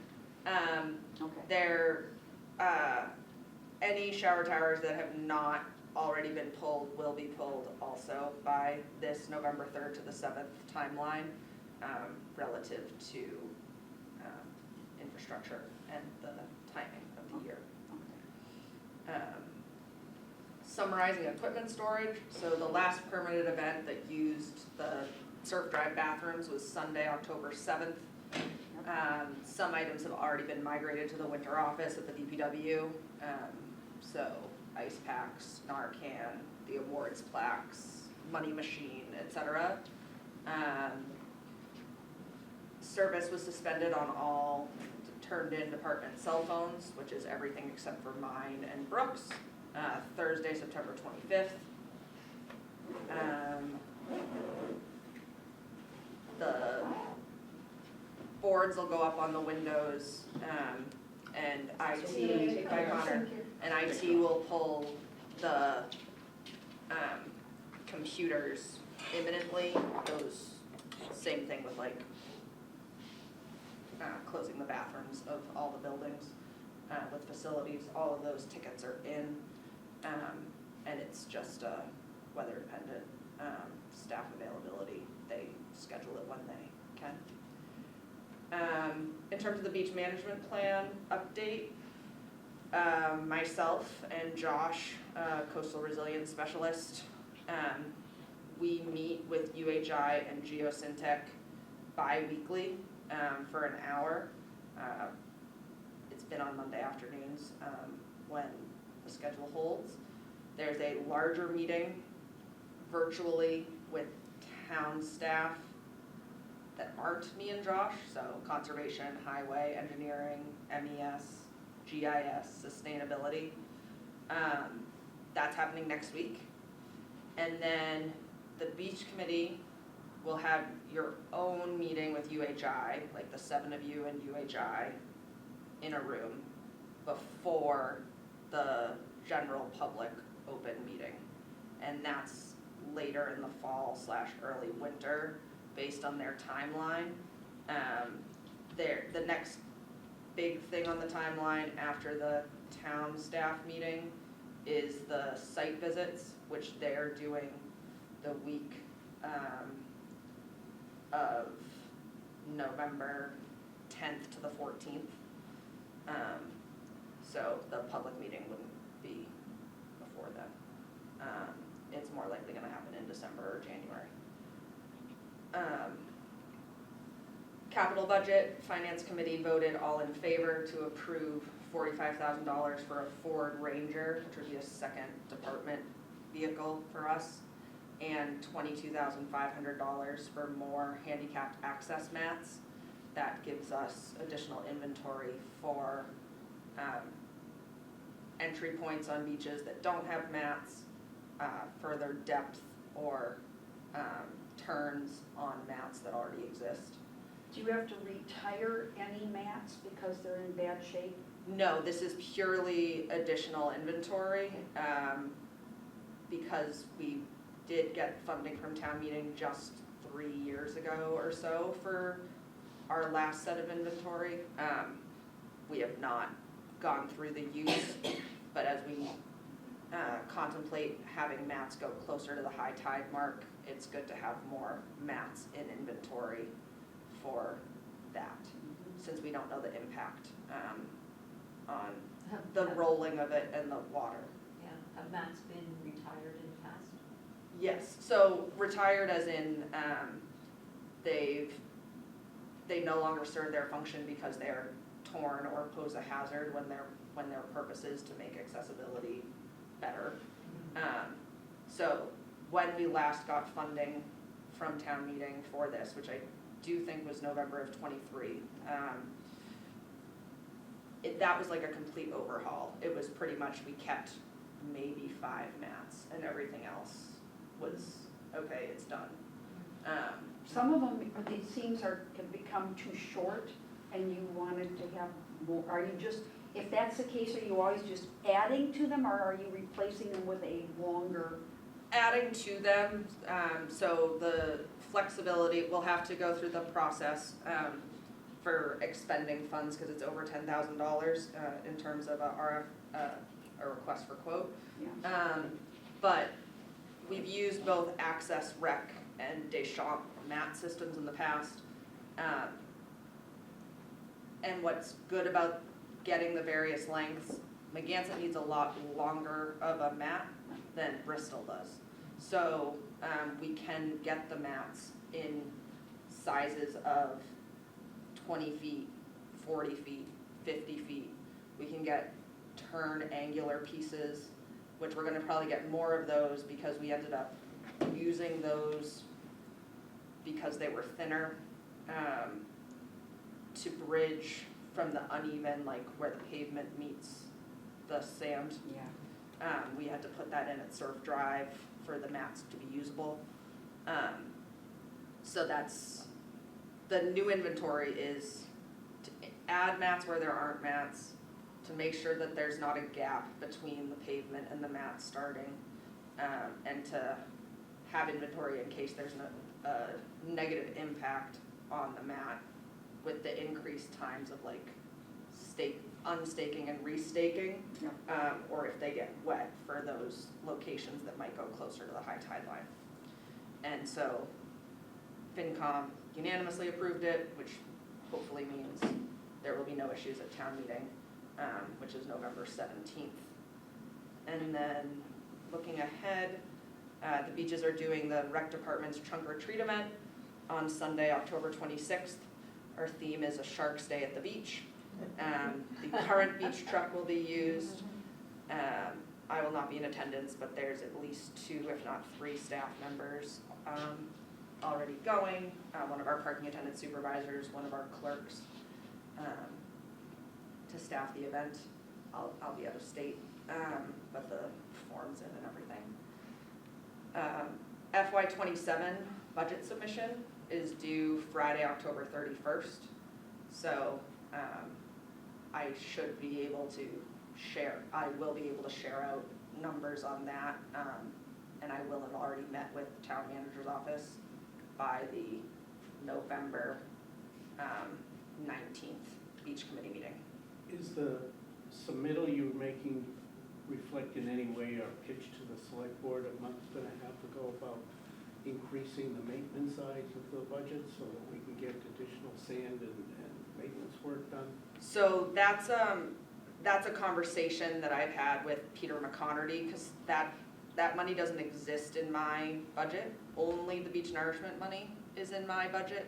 The facilities maintenance and beach maintenance labor is out of either the facilities or the highway division of the DPW, so they have to ask for more money on their side. But you didn't add any more for replenishment or for the sand at 20 grand? No, I did. You did? Well, I will. It's due Friday, October 31st. What are you targeting? Do you have an idea? So last year I asked for double and I was level funded, so we'll see. So ask for triple and No, maybe you'll wait, get what more. did we just hear? Yeah, what did we you need just hear? sand up the kazoo. Well, we just heard what we should ask for. Yeah. And to be perfectly honest, this will be probably something we will bring up to the Board of Selectmen on the 27th, Mm-hmm. 3 days before. Yep. Because we have been told this is where we should head. Mm-hmm. Now, that doesn't mean it would happen for the next year, because we would have to get the permitting Right. in the next grant cycle, Mhm. right? so we're a year out. Yeah, But I think we should discuss it so that they know this is where we're heading with this, mhm. to go in line with these kind of actions, some action item. Yeah, so I will always ask for more. We're waiting for the date for the public fee hearing.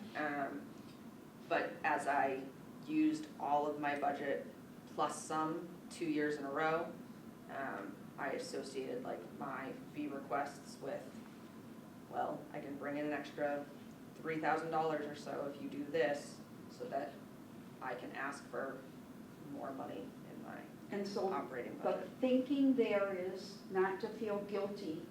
You continue to give money back to the town from what we bring in. We're not losing money. No, we're not. We're making money for the town. We are making money for the town, If but I'm we make continuing less- to ask more. I know, if we make less money for the town, but we continue to save the town's shoreline and infrastructure, we have to look at that as what we need to say we're fighting for, Mhm, and let someone else tell us that's not what they want. mhm. Because the basic pitch we made to the select board, the new members being present, was to increase wherever it goes. It can go in DPW's budget, it can go in yours, it doesn't matter to me where it But goes. it has to be, About $150,000 was what, the number I put on the table, as far as needing maintenance staff, beach replenishment and restoration money for sand and other equipment you use.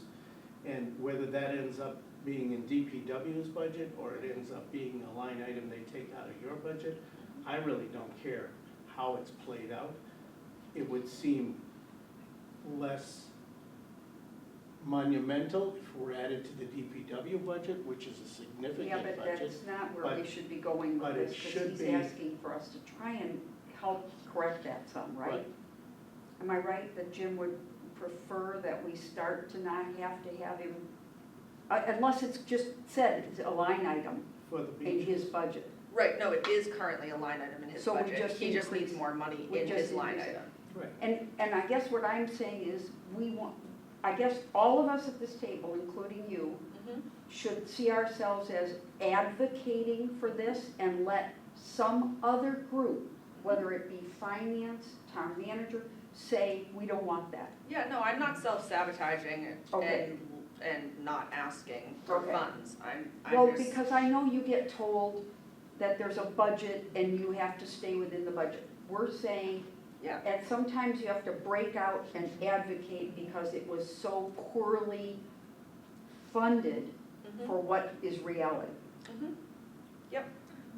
And then FF 4040 Coral Red is the color for the shell sticker for 2026 for residents and taxpayers. How is the color chosen? Similar to.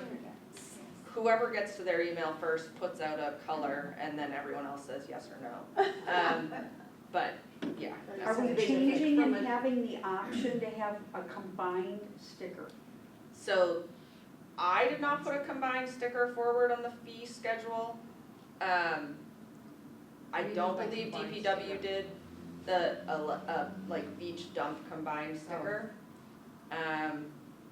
There were, I know that the Solid Waste Advisory Committee made suggestions. So when the public fee hearing is set, that will be when that is Next, decided. later, so it's not too late for us to say, we would think that that's not a bad idea to do a combined option, as long as it can be easily orchestrated without our printers breaking down. Yeah, What so, are the advantages of this? so, Well, because Lynn, the complaint we had was that because we've gotten these new bigger stickers going in the window, that people have to stack them and they're quite large, and it's a visual Ah. impairment in a windshield. So why, and also it's an expense that we're printing 2 stickers out instead of printing one when people are paying a fee for both. Yeah. So Can't is they it, put them on another window? So, not for the beach department, I think it's a question of how the stickers are checked at the leaf compost slash swap shop slash waste management facility, if they would be willing to have theirs not be on the lower left windshield. We do always remind people to also take off former year's stickers, because while it builds up, it really doesn't build up as long as you don't have old stickers on there too. it's just that it is at this point about that much. Is that how big the one They're sticker big. is? No, so one sticker is like this, But we're and so the talking question is, you have like three and you make a little triangle in your corner of your windshield. Uh-huh. And why does it have to be in the front for the beach? That's how the attendants can see it when the people are driving into the lot, to Otherwise- match the plate to the sticker. Always, they glance at Because the you as plate's you in pull the in. front of the car, so they match the plate to the, oh, I see, okay. It's the same at It's the after the fact, if they see it on the side and get Yes. a rear view. Yes, because they could have driven past you and not have a real Yes. sticker, Right. and then that's an issue. Okay. There's not a date set for the fee hearing. I know in my last report, the fee recommendations were due on, I think it was Friday, September 26th. Have they changed? I'll ask Michael Palmer to let me know when it is. Well, we always get notice when it's going to be. It's usually later. It's been in December, there's Yeah. been a push for it to be earlier than December, because the fees go into effect January 1. Yeah. So I think it's all relative to how the select board agendas are going pre-town meeting, Okay. how early it can get on the agenda. Okay. I just have an aside of getting back to the mats. Mm-hmm. It doesn't sound like we've had to discard too many of them, but when they are they, do they go into recycling somehow? So they're made of recycled materials already, so Yeah. they get disposed of accordingly, So that's a yes. yes, to my knowledge.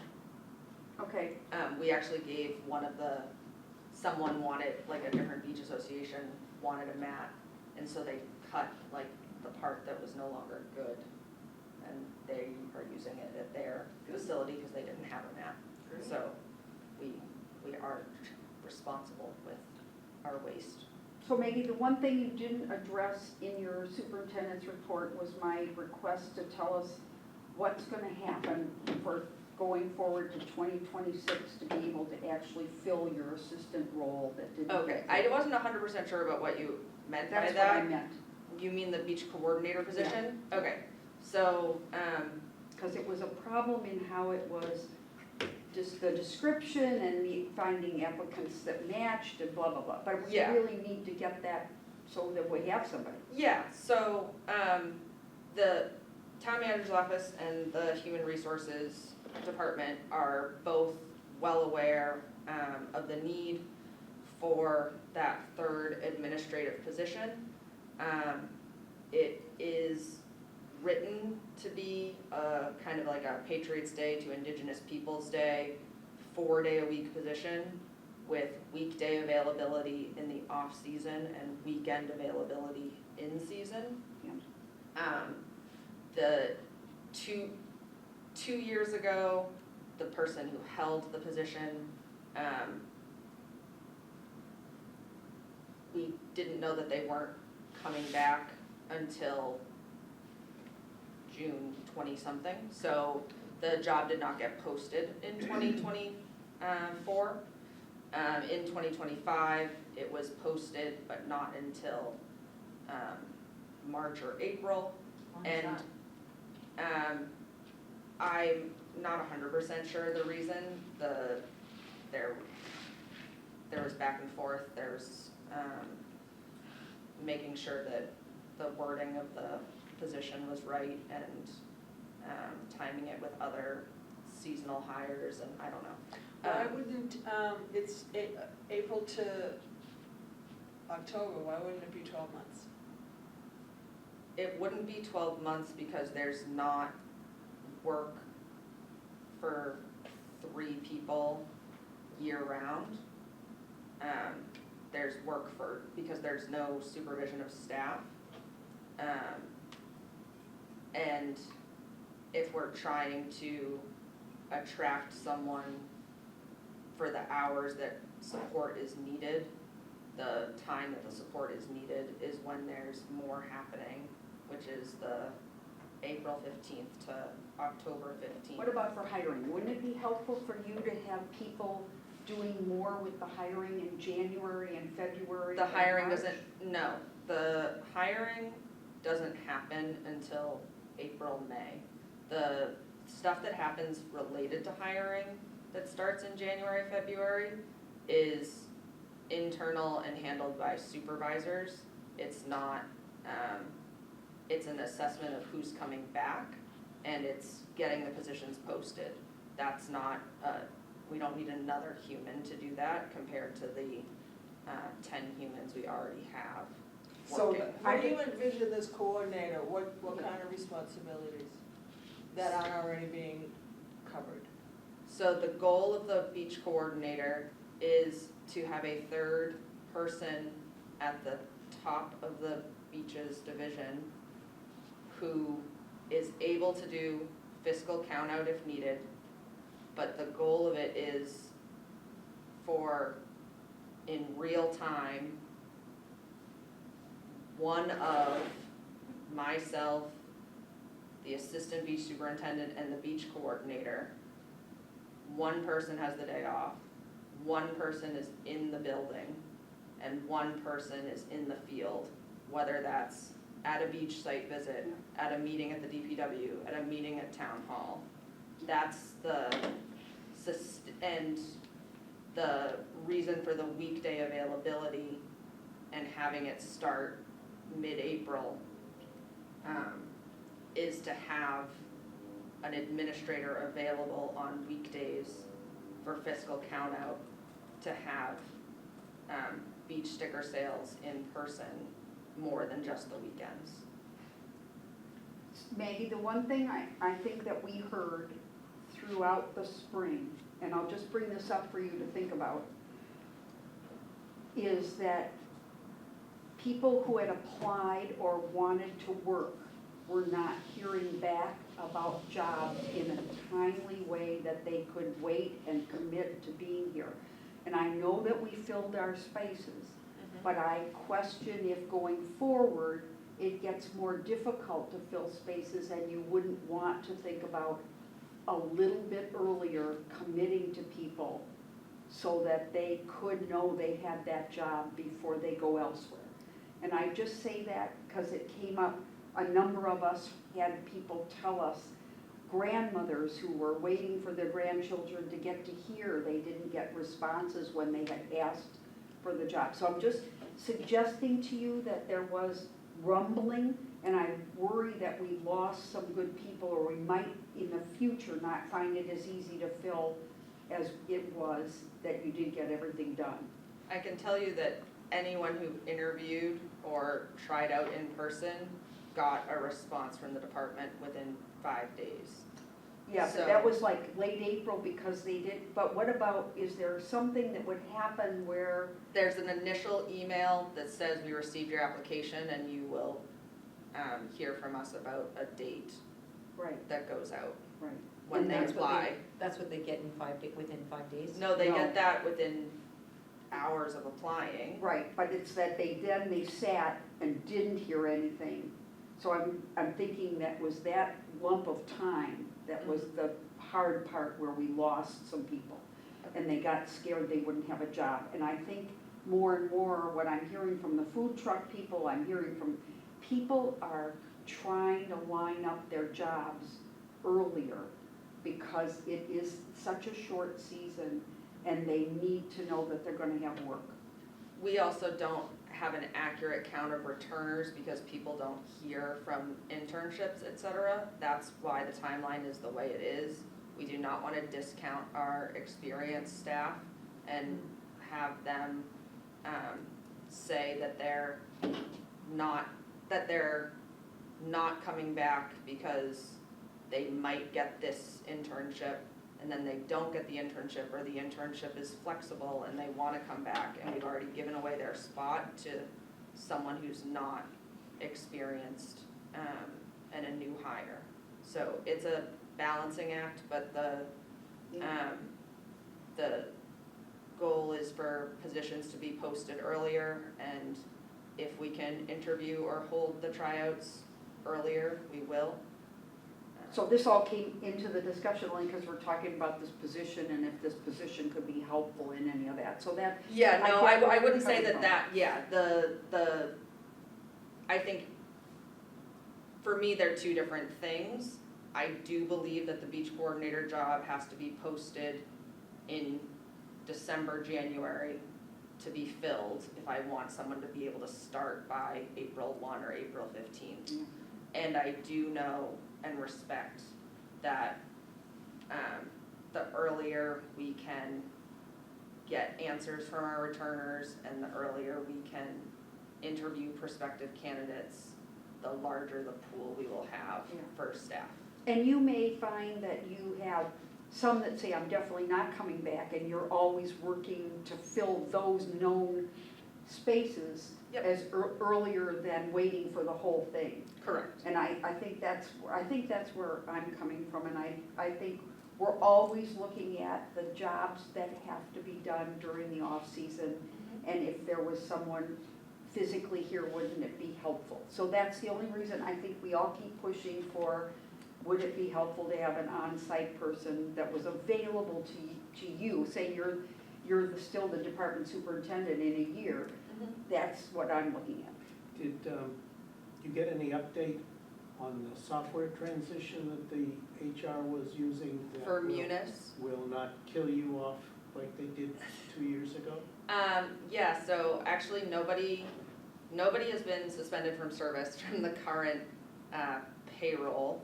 And so I will be checking in with accounting and HR after this next cycle. There were a couple of people who were getting retro pay, so nobody was termed off. And then I will find out. Because I hinted at that in my little note to Peter, that I thought the transition had happened and was going well. So the transition happened in that staff did not use Civic HR for onboarding this year. They used the Munis platform, which means that the Munis platform will now retain their records. I don't know, it has not yet been integrated with payroll, they're still two separate things. So I'm not sure when that migration is happening, but to my knowledge, when people are taken off of the payroll in November, They don't disappear. they don't disappear in terms of the reactivation.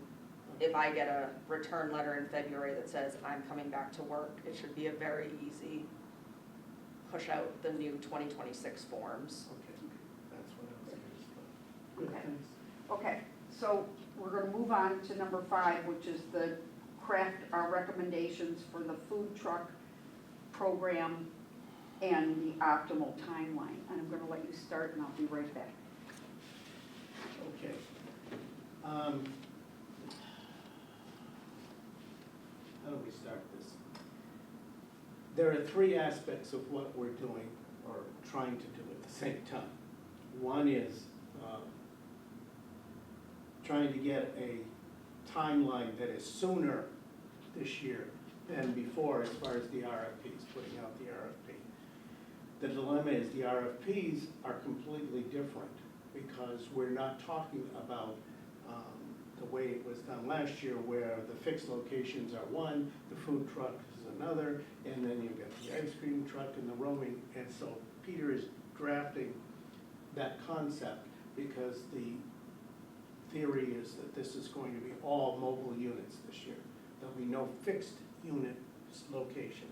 Surf Drive,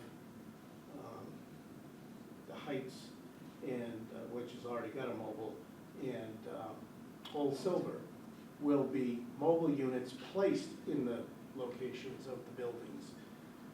So to expedite that a little, I had a little travel time with Mark and myself and Jim Grady to Old Silver, Chappie, just as an example of the problems that could be related. I can't type and do this at the same time. You're excused. I was gonna, are you taking the minutes? No, I'll write them up. Okay. They won't be as extensive as anybody else's. But the point is, I put to him the logistical problems. These units would like to have electricity, they would like to have water supply, fresh water supply, and they would like to have wastewater disposal, as was discussed by the others. And I put that on Jim's table and said, you know, how do we deal with it? We were very happy with his positive response that, you know, you can punch a hole in the building, grab water out of there, punch a hole in the building, and get the sewage to go in if it's got someplace to go in. He can do a lot of things, and plus he had some ideas of where the unit should be located that would be better and less disruptive. The other part of it was that he has a lot of ideas on how to reshape where these units, these trucks have been in the past, this past year. For instance, let's do Chappie. Where that unit was located, the mobile unit was very out of field and can't get water, can't get electricity, and really was kind of not even visible. So we talked about moving it closer to the water towers, closer to the source where he might be able to get electricity, and he even has some ideas he'd like to put forward about reshaping the Chappie parking lot, which I'm sure he shared with Yeah, you we've many talked- occasions. Yeah, we've talked about the Chappie parking lot and then the Megansett parking lot, Right. switching the in and out. Right, he wants to try some different things, and I told him that generally speaking, the committee was very supportive and would support recommendations to the select board, or the department would do the same, because there are problems that happen there. So we're in that point, but to go to Barb's comment earlier, these vendors who have been, I've had one particular one call me a couple of weeks ago, wants to know if he's investing his, whatever, $60,000 in a truck that is going to be then available, when can he apply? Because he has to have it ready by April or May at the latest. And where can he get it? So we've got to put some real pressure on getting these things nailed down quickly as far as the language. One comment that was made by this vendor to me was, in the past, RFP, it says must have previous experience that was not defined enough broadly so that he, as a restaurateur, has had restaurant experience, but he's not had experience with a food truck. And Barb and I have talked with Peter Johnson-Staub about that language already. Right. And I would think with our guidance and our recommendation, that they would absolutely realize and consider that there's another way to say some experience, not necessarily 3 years. But experience and But experience. references. Yes, and I think that's really a good point, and I think that we should make sure that that's in our recommendation, is that gets changed. Maggie, do you have any problem with this going forward in a way that would get this RFP out there before the end of the year?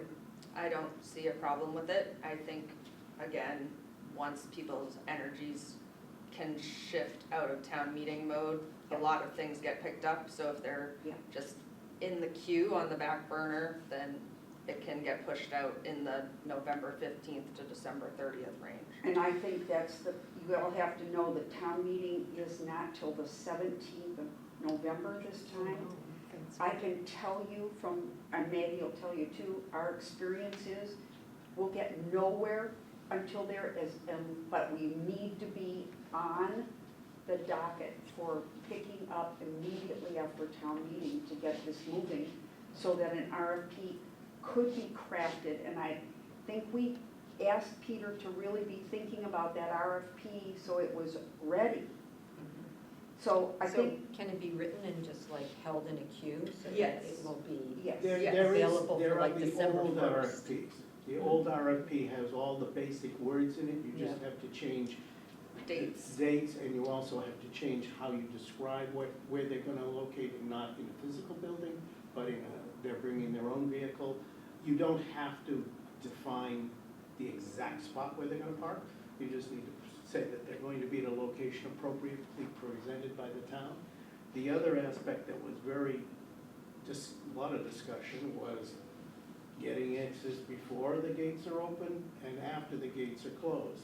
And that needs to be decided, which is as to how the town's gonna administer that. When I was talking to Jim about it, he said he has systems that he uses, whether it's multiple locks, multiple keys, whatever he uses to let people in that have another key, but it's not the key. And he had some ideas on that for certain areas that he might suggest we transition to. So the little problems, I think that, Can be are dealt you okay, so I'm just gonna keep stopping here because it's really important that Maggie be open with us about this. We're seeing getting people in the hour before the beach is open as really helpful. That there's areas they need to get through a gate and get into so they can get set up. If that's gonna happen, it makes it really hard for them to enter after people already start to fill the beach. So are you okay with us working and suggesting there's a workable solution to letting people get in there for that?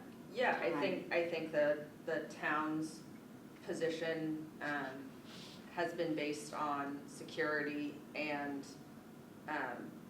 having best access for staff, right? The reason we lock our beaches at night is so that we start with a clean lock in the morning. Right. And there has been times in, not recent, but past history, 10 plus years ago of my 19 years here, where people with access caused issues Right.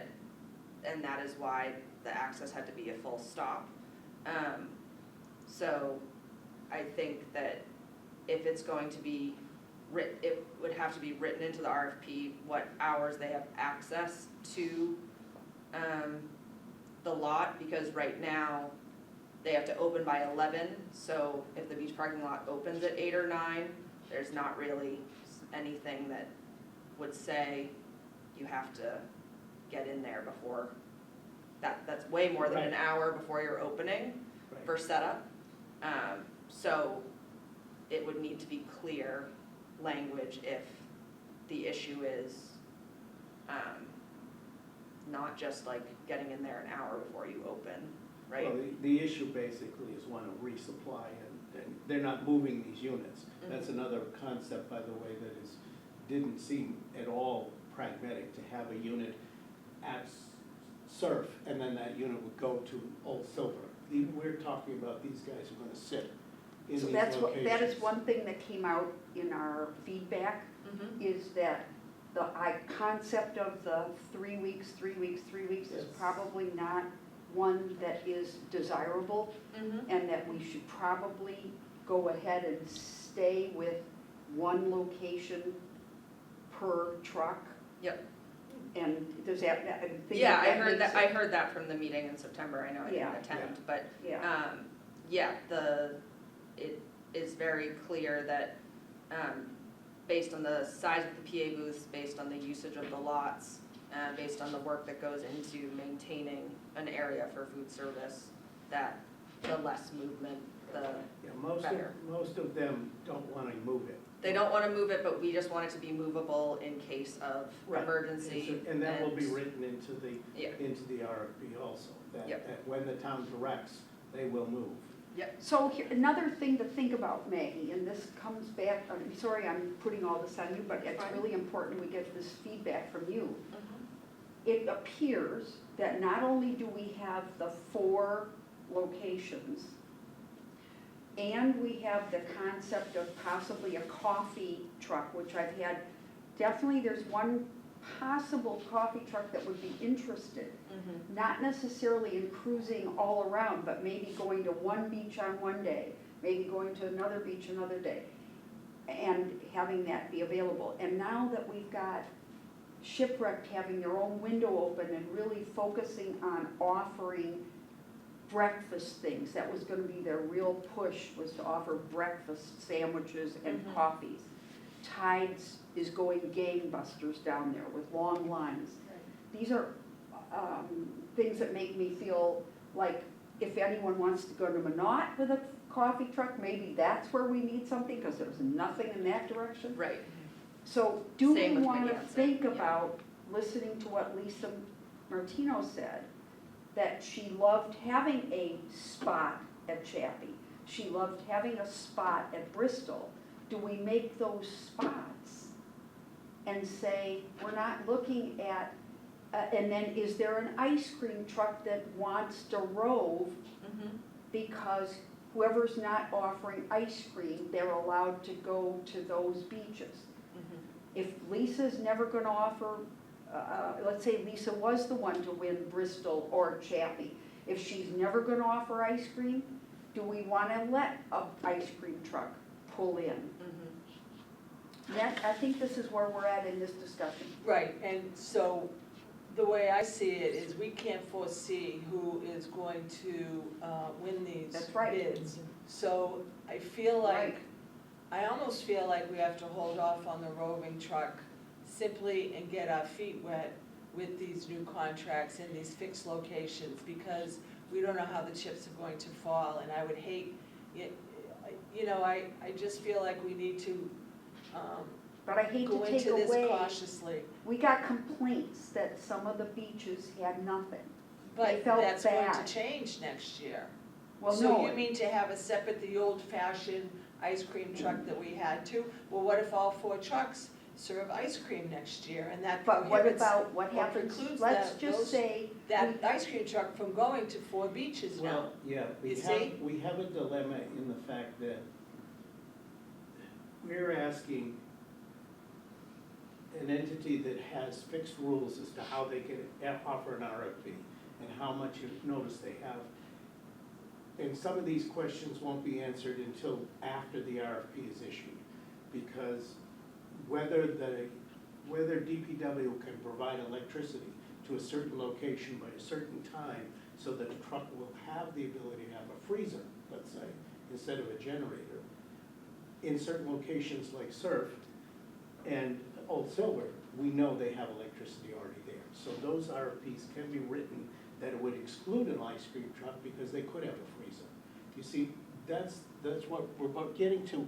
That gets murky to me, It John, gets that gets even more. really murky But to you me. can't limit, Why would we not know until then whether they can have an ice, like a freezer or not? well, we Why don't will, we know? no, You we say to know, an ice cream setting up vendor, a the potential beaches. vendor who wants to bid, listen, you're gonna have to wait no, until no. we award You're the not in- contracts no. to see who's, because there's going to be. At Old Silver and Surf Drive, we already have electricity. That is available. That can be tapped off the building, and that's available. But did the ice cream trucks go to Old Silver in the past? What does and the serve? current ice cream The truck roving- do? They No. never Did went. not. No. They never No. went. They're not Okay. part of No. that. that's, All right. I wanna go back to what I meant by this, because I think I've skewed this discussion. No, not I at all. only am watching out for the little beaches that didn't get anything. And what happened is, the way we wrote the RFP, we thought that One truck had One 5 beaches. was gonna go around and make it, but they didn't. They found it was really tough to do that, so they found this a that full sitting op- at a full- Bristol and Chappie were really conducive to everything, but nothing else. So Meganta got nothing, Minot got nothing, Woodneck got nothing, no Goodwill. one. So I feel like we should have this next 3 years, a potential for Chappie to be a place and Bristol to be a place, just like we do the other 4. And then We we only have, have 4 trucks. I'm confused. We're only getting 4 trucks. No, we're not. No, We're inventing this right now. Oh, okay. You don't have to say that. You could say we're having The 6. 4 fixed You could say locations. 6. And then you could say, in addition to that, we have these beaches that can have roving, whatever you want. Try that. You could have, Now It you've could lost be- me, what do you mean, Yeah. 6 trucks, what is Well, that? I don't the- You get it. didn't You hear have me. 4 beaches. no, you're not. You've not seen what happened this year. Think about what really happened. What really happened this year is we had a Bristol station and we had a Chappie station. Right, That was That's one 6. RFP that was supposed to be for 5 beaches. And it got to be set in 2 beaches, and the other beaches got nothing. But they were very happy with those 2 beaches, and therefore, it almost proves you could make those a station, just like the other ones. It might not bring as much money because it's not as lucrative, but it's certainly a doable situation. And then you have a roving, whether it's an ice cream truck or whatever it is, that could go to the other beaches. Let me. And be allowed to go to any beach that opts for that truck not to offer ice cream. What happened was the RFP was designed with those, the 5, 4, with the 4 locations that were optioned, and she bought that location with her bid, but could only supply 2 locations. Well, it just turned out it was. right, so what are the RFPs, how many are gonna go out? Well, Based That's on what, this, that's Well, what we're this just- conversation this is- is. so based on this, Yeah. good information, so I'm, I'm hearing to include Bristol and Chappie, is what I'm hearing, Yeah. right? what my feedback is to that question is that it is not likely that one vendor is going to take all the locations for the small volume beaches. These are small volume beaches. But they might take 2, for instance, as you're saying, Chappie and Bristol.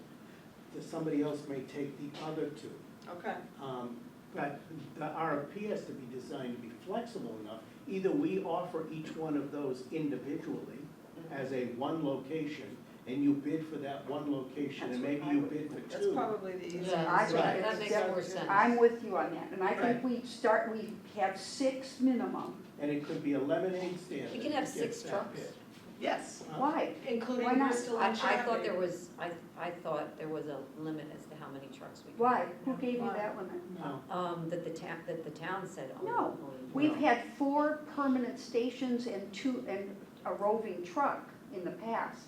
what? But that's not, we're totally creating a new thing. And this Lynn, summer Lynn. was very informative Mhm. in how to proceed. And Yeah. it was the wealth of information, I think, that Yeah. we received and saw how the business, Well, also, Lynn, at the last meeting. the waves of you- business. Yeah, I missed a It lot of this It was conversation. it was amazing. very valuable. Really, what we learned in input from our 2 vendors was they were very happy with Chappie, Bristol, and The Heights was No, but extraordinarily the Heights. happy. all happy. What about surf? Oh, no, they Well, want we to don't. exempt. So Those are fixed. I would, Maggie, They're would not gonna you, be in the beach. so I'll ask this, are you comfortable with us saying we would like to recommend 6 stations, including Chappie and Bristol, to the 4 we've always known, and a roving truck that's allowed to go anywhere that food isn't being offered, The ice cream. or ice cream isn't being offered, Well, that yeah. ice cream isn't being offered. And part of that will be determined, So we might have 7 we already know trucks. that the fixed locations we have those power sources, okay? And the only one Jim was trying to find out if he could give it to Chappie by the spring, but the others, we don't have any option for electricity. And Well, some- Menard has electricity. Monad has Yeah, electricity. Menard, right, Menard has it. But And they- it wasn't access. But they probably are in a situation we cannot at all consider a permanent, anything other than a truck pulling in there in the Right. middle of a parking lot and leaving. Or along the road even, because it's that, there's that little bit of space, there's nothing left. We'll have to rethink that And we don't want to put location. more So infrastructure in. Maggie, before I put this out for asking for I want to be able to say on the 27th of October to the select board and to Peter Johnson staff specifically, we're all in agreement that we highly recommend this program for the next 3 years to include these stations plus one roving truck that, and we can always add the following year if we want to, another RFP a year later.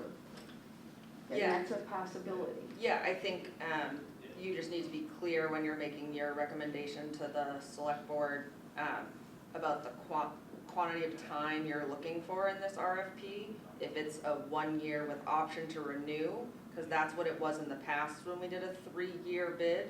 It was a 1 year and then like Right. priced.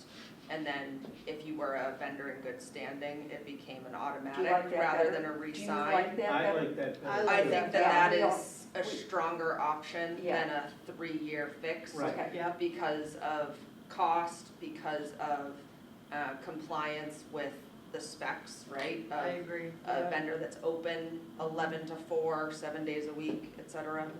Yeah, I think And- that's a better plan because it does Yeah. allow change for the next year. How do we You know. feel also about the fact that, so I've been approached by one coffee truck, that they would be really interested in doing this. They wanted to do it, but they didn't have 3 years of food truck experience. But what would we feel about how we would handle a coffee truck wanting to come to Minot in the morning? Or, you know, because we have an open all night. Yeah, Minot and Please. Magansett. Minot and Magansett are open all night. What if we offered that a coffee truck could bid to go to those 2 beaches on any given morning because, any given day, because they are open and no one's servicing them? I think that would be 2 really great spots to have a coffee truck. What about what? Are there a lot of people at those beaches? Oh, you could have Yes. In the fishermen, morning? Yes. fishermen and early Fishermen morning, and yes. boaters. Well, that they- why they're the left same- open, the Megan? same- Yes. Can I Those should be just- interject? And there's a boat launch. The Joe's same got thing something. exists on the west side beaches. If it is after hours for when the food truck that is there fixed, let's say Chappie, if the food vendor buys the Chappie daytime hours, the whatever. They should get the option to the evening, and it Right, should be well, the they- one food truck that's there, as But- long, many hours as they want. I know, but in Don't the- you think? Well, that's what experience will tell. If presently the one that did Chappie, she was gone by 6 o'clock, 5 o'clock. Because she whatever. didn't find it to be It profitable, for her product. which says, well, for her product. So she'd either have to figure out if she's gonna do it again, that she can become more profitable, being a little more diverse in the later part of the day. Well, But that's her it's- burden, isn't it? Right. Right, and I think it should be, we shouldn't get into muddying the waters with more than one food truck in a Right. location. Is that Yeah, I reasonable? think the RFP should Yeah, be that's- beach that's messy. specific. Yeah. And us not, we learned this year Yeah. from Yeah. our choice of grouping of beaches, that us grouping the beaches ended up being limiting, because Yeah. when an ice cream truck came back with interest, because they knew that certain areas weren't being serviced, Yeah. it took a after-the-fact belated workaround to try and get, Because the ice cream truck did come to Magansett. yep, Yeah. but that was an issue because they didn't have. They never paid to do that. Right, well, Ah. but then they did, and then it was a thing, How so. how did you even get them to do that? How did you, how did we make them, It was a back and forth with town manager's office and town council, I'm not 100% sure of the specifics, but, because that's a really big thing that we've had going on, everybody, is you need to have your eyes open when you go down to any beach area.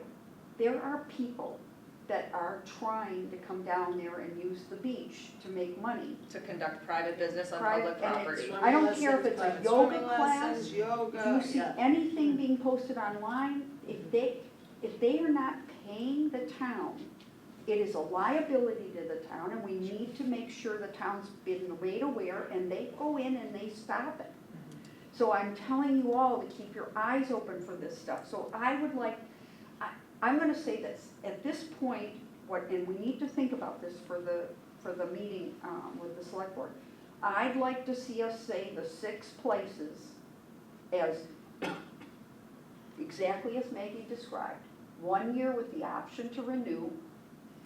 And I'd like to see a coffee truck and an ice cream truck be able to bid to go when they want to beaches that they're not in conflict with the food being offered. I don't know how that would be written, I think it can be, and I think that makes sense. And it could be 1 year with an off, again, I like that. Can you ask the Flexibility. trucks to not have ice cream? The ones So, that- so when we put out the RFP for the trucks, we say that it's required for them to provide us with a sample menu when they submit their quote. Mhm. So Okay. we know their menu, Oh, we know a sample menu Yeah. when the bid is awarded. and Right, they but if- did find that by offering, we were told in our meeting with our feedback that once they offered some ice cream, they couldn't believe how well it sold, and they were definitely going to provide that in the future if they were given that option. I think, Did that help drive the other type of sales? Or they just have better sales with? with a It whole has- different kind of people. It adds to their day It of adds to their day, selling. yeah. Where they sell in the afternoon, ice cream, they might not. They wouldn't have would sold sell anything. meals during the, Mm. sandwiches during lunchtime, then ice cream would be the later part of the day and maybe till the evening. So it's a different product that sells at a different time. So Maggie, do you feel comfortable working with Peter on that kind of an RFP situation if we Yep. were to recommend that? Mm-hmm. And to ask them to please get that RFP going for December? Yep. So that we have people that are willing to say what we'd like to try? Because we definitely have more food trucks inquiring. It's not like it's just set in stone that that's all. I think people saw it as a viable option and they heard good things. What do you think? Everybody, I'd like to ask for, let's keep this simple at this point. I'd like to ask for a motion on what we would present as our recommendation to the select board, October 27th on food trucks. I realize I missed a lot because I wasn't here last week, but are we trying to put a food truck at every one of the beaches? No, you No. don't, we just said, I'll go again. So Let's- what I'm It's at 5 specifically, of the beaches. I'm asking for actually 6. Because Old Silver has 2 sides.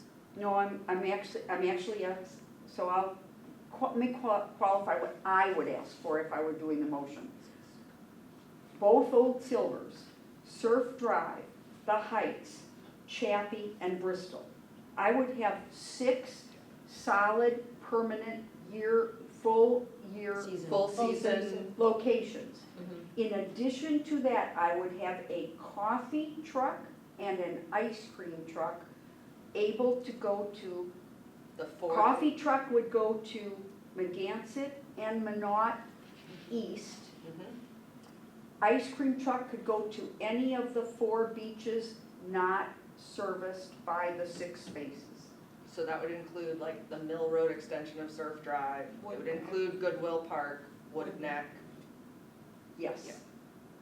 And they could go to Magansett and they could go to Minot with their ice cream. so conceivably, they could have 2 trucks at Surf Drive, one at Mill and then one at the, one up on the main, Well, is that what I'm hearing? No, no, that's I'm saying would that be Mill would be included in the roving ice cream. because Oh, it's roving. not. It would only No be the ice services cream, there. that one's only ice cream. I'm saying the coffee should only be at 2 places, All right, here goes. Minot and Magansett. I'm gonna make a motion that we recommend to the select board an RFP for 6 locations, 6 fixed locations. 6 fixed locations.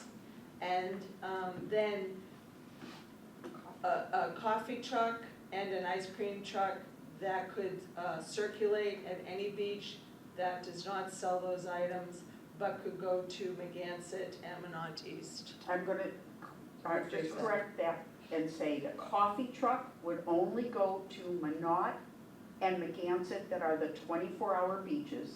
With the coffee truck only going specifically to Magansett and Minot Yes, East. and the ice cream And truck a to roving. And the ice cream roving. truck roving. Yep. And that, again, is the 1 year with. 1 year with a renewable option. For the, up For to 3 up to years. 3 years. What she said, I second. I'll second that, that's Lynn, right. Get that joke. Okay, that's a really good, that's a I'll get great it thing. eventually. Okay, He and can watch FCTV Did you get that? to do his minutes. everybody Did happy? anybody get it? Everybody happy with that? Anyone Yes. have any other discussion? I think this is a really big thing. Yes, Joe? The only question I'm asking, if I'm hearing it, the ice cream truck roving could not go to fixed location That already sites sell. that already If they sell. sell ice cream. Or if the fixed location was open. So if the fixed location is closed Yes, I at, would rather do it that way. Love that, off hours. Because off hours or Okay. anytime it wants to, off hours while the. So that's the locations- amendment to the motion, is that it would, Well, it hasn't been written. it's right, but it would, but that would have, So the that ice cream truck could go, to a surf drive if it was not open, if it wasn't open. yes. So you're if there not, was not a competing concessionaire. Right.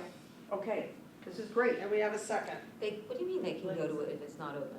So if it's after hours, So, for example, truck X has the surf drive bid. Truck X stops serving at 4 PM. The ice cream truck rolls in at 4:30. They can go there and because sell. they're not competing with the other concessionaire. And that'll make the people who have that concession think long and hard about Right. relinquishing it. The staffing and their hours. That's right. I mean, leaving early or Yeah. whatever. Because we have had situations where somebody's not been able to staff. And that'll be and that's- interesting on the west side, the west side in particular. Yes. That'll be, Yeah. that's gonna be very interesting. Well, and I think this way, we're saying we really want to see Woodneck and McGansett and Minot get some things. And then we'll get more So- feedback next year and, you know, Are continue these, to grow. are these 6 places, sorry to interrupt, but are these 6 places gonna have what the vendors are asking for with regards to are all of them, because I know some of them will, with regards to electricity, water, and sewer? We're not Meaning in what- guaranteeing in it. waste. We're No. just working on that, and that's gonna all get hopefully worked out over the next 6 weeks of what could be there. We have worked on a potential for how to get rid of the used water, Uh-huh. which was a big issue that we heard about, and that's hopefully having a. That's solvable. They will know Yeah. as they do the RFP, the locations that have those resources. And they can decide if they So can manage those without it. can be, those can be pretty much stated in the RFP that they will provide those. But in the ones that are being developed. And that's the 2 Old Silvers and Surf and And Heights. Heights. And Heights, we already know those are And then we're physically working there. on whether Chappie's gonna have it and whether Bristol's Bristol's gonna have it. Right, Yeah. those are up in the air. The other ones will be definitely roving Roving. trucks that would just have to pull in and pull out.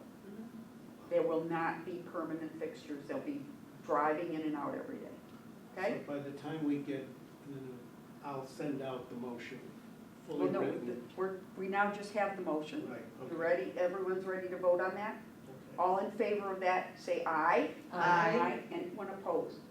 Maggie, are you opposed? I'm not a voting member of this. I know you're not, I know, but I'm it's, not opposed, no. okay, I wanna make sure you're okay with that. No, that's why I Alright, wanted to say my so- piece about the 1 year with the renewable. Yes, definitely. Like that, much more comfortable Well, with and- And with the Great. open hours or staffed hours, Yep, good. competing Who seconded concessionaires. the motion? Did you? Lynn seconded it. Lynn was the second.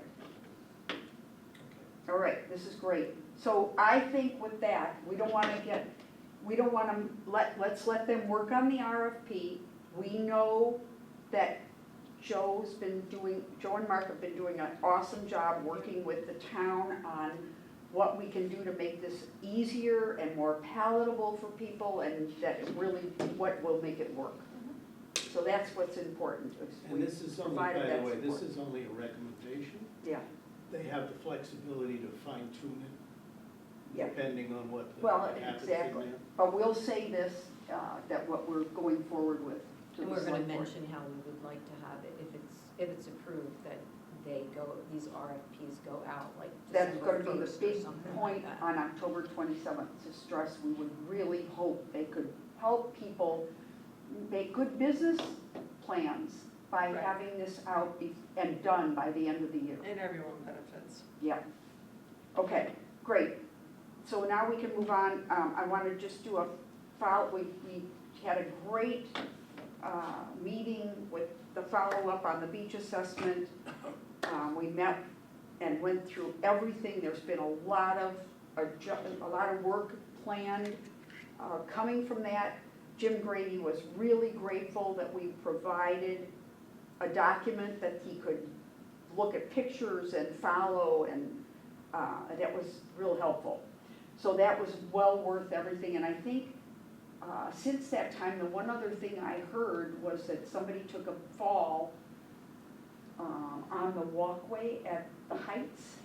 Now, this isn't really even part of the beach, and I want to stress that, but I did tell him that the person had fallen because the concrete is cracking and heaving enough that, and there are dips and potholes enough that they may need to really think about going back in and putting a layer of, resurfacing it.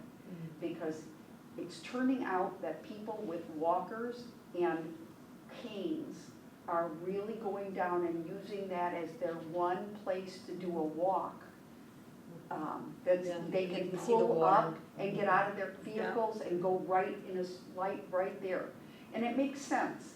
So we should, if we can, when we talked about having all the handicap access and so on, this is one place we could focus on having a neat walkway for people. Okay, Stoney Maybe we could Beach. get people to donate, like bricks and stuff like that. You could put names all along there. You wanna take It's that? not, that one. It's about a quarter mile. Okay, the Stoney Beach, I met with the marine biology lab person in charge of facilities, and we had a long talk about Stoney Beach. We were very much in agreement that there were things that were needed. I turned over permission to our DPW to go in there and do more work than they had thought they could, which would mean pruning the entryway so it's safe, doing more to make that soft sand area in the parking lot now much more packed down with dense grade. They had applied for a CZM grant to be able to remove that awful tennis court area and build dunes up, which would have been wonderful, and it was only for $82,000 is what they had the Woods Hole group work with them on. They were denied that grant, they just found out this past week. And they are asking for Woods Hole group to get feedback, why did that go away? They can't understand it. That's, Wow. that said, I also mentioned to them, would they ever consider that the Stoney Beach would be in better hands to be owned by the town? That it would be something that they should think about, would it behoove them to ever have the town own it without their liability? She said that would be a discussion for their new CFO that would be, they were looking to hire, and something that would be on the plate for down the road. I thought it was a good time to mention to them that it seemed like a win-win to me, that they would never lose that. We would never give that up as a town, as a beach, and it would be maintained, and did they need to own it? So I hope that they can find a way to figure out what was wrong. Do we want to take on that additional maintenance? Well, I'll tell you, it's a beautiful little pocket beach in an area we don't have anything. In that area, we don't own anything else in Woods Hole. Great minds like it too. It's just a pass-through. Okay, so that's that about Stoney Beach. 10 pumping station. So, Joe and I both were there this week. We both saw what's going on there. I will tell you that, What's going on there? Maggie, I need to ask you, because in the presentation by the Finance Committee, it was presented that one of the reasons that they were recommending not to go forward with the feasibility study of 10 pumping station was because of an interview with you. And I was taken back by that, having not heard that, that was something you were upset about and didn't want to support in any way. So I would like to ask you to just talk a little bit about why the finance committee would think that this is something that staff doesn't want to happen, and that you would in no way want the swimmers to think they were gonna go swim in Goodwill, and it would not be a good location. So, when I had my interview with the finance committee representative, it was about the articles that I put forward. So the beach superintendent, did not put forward the article on 10 Pumping Station Road. So any comments I made on it were anecdotal. It was not affront to the work that's been done by this committee. And like, that's why I wasn't there when it was presented, right, at finance committee. Because the person who puts it forward is usually there to defend and Normally, present. they know it was gonna happen, which I was not told it was So I'm gonna not clear, happen. what are you saying? I don't understand what that is. So when items go before the finance committee, there's like there's a sponsor of the item, right? I put forward my capital plan items, and my capital plan items were a second beach department vehicle and handicapped access mats. The beach committee recommended to the select board that this get looked at again, and so the select board ordered the town manager's office to put forward the study for 10 Pumping Station Road, right? So the town manager's office was the one who wrote that up and who presented it to What's the that? finance committee. What study? The feasibility study. The feasibility study for 10 Pumping Station Road. Okay. So I was not there when it was discussed at finance committee. When I was asked about it in my interview, I thought it was anecdotal because I was not reporting on that to them. I think that when the working group met, I and staff was pretty clear that it wasn't a site we were opposed to, but it was not necessarily our first choice site, due to different things like the location. I would tell you that we would not run drills at Gru's Pond at Goodwill Park if the beach offices were at 10 Pumping Station Road. That's not how it would work in real life. I'm not saying that we wouldn't have beach offices at 10 Pumping Station Road. I just don't think that that is a realistic ask of staff based on distance and time. It would be better for staff to meet at the beach like we did during COVID when we couldn't meet inside, where we met in small group locations and did the drills on site at the beach in the morning. Yeah, that's what I said when I said that it's not realistic. Can I tag on that? It's not likely that kind of combination location is ever going to happen again. Correct, but Yeah. when, And I don't think they understand that concept. well, right, but when I was asked, finance committee said that that was what was put forth, and I said, well, I as staff did not put forth that as a Who did put concept. forth that? The town manager. Town manager.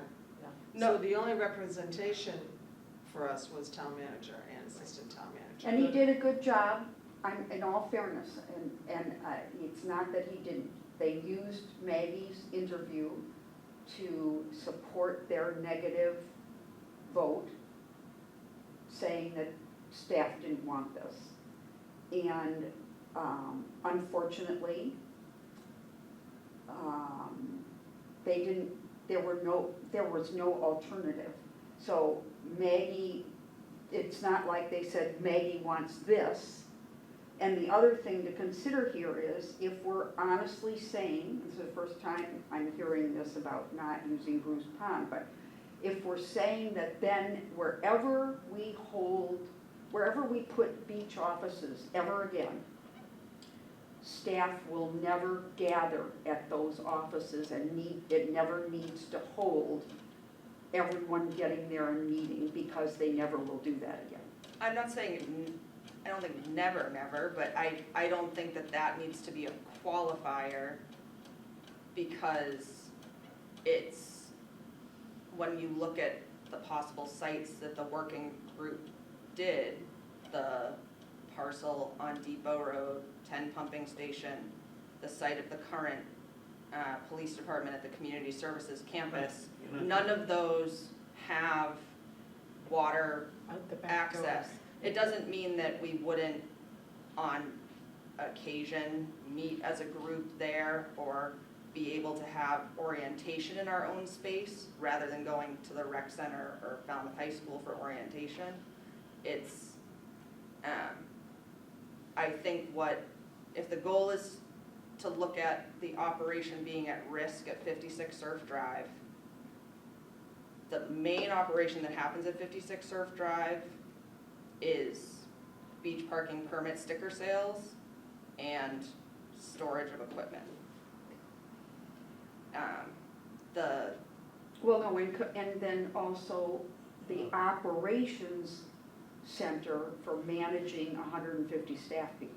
Correct, but the 150 staff people, 150 people don't work every day, and the people who do work are not congregated there for more than a half hour. So we're talking about the operation of the building Yeah, is a 10-hour a day operation. right. It only impacts the 60 people working for 30 minutes, and it's not something that has to happen there.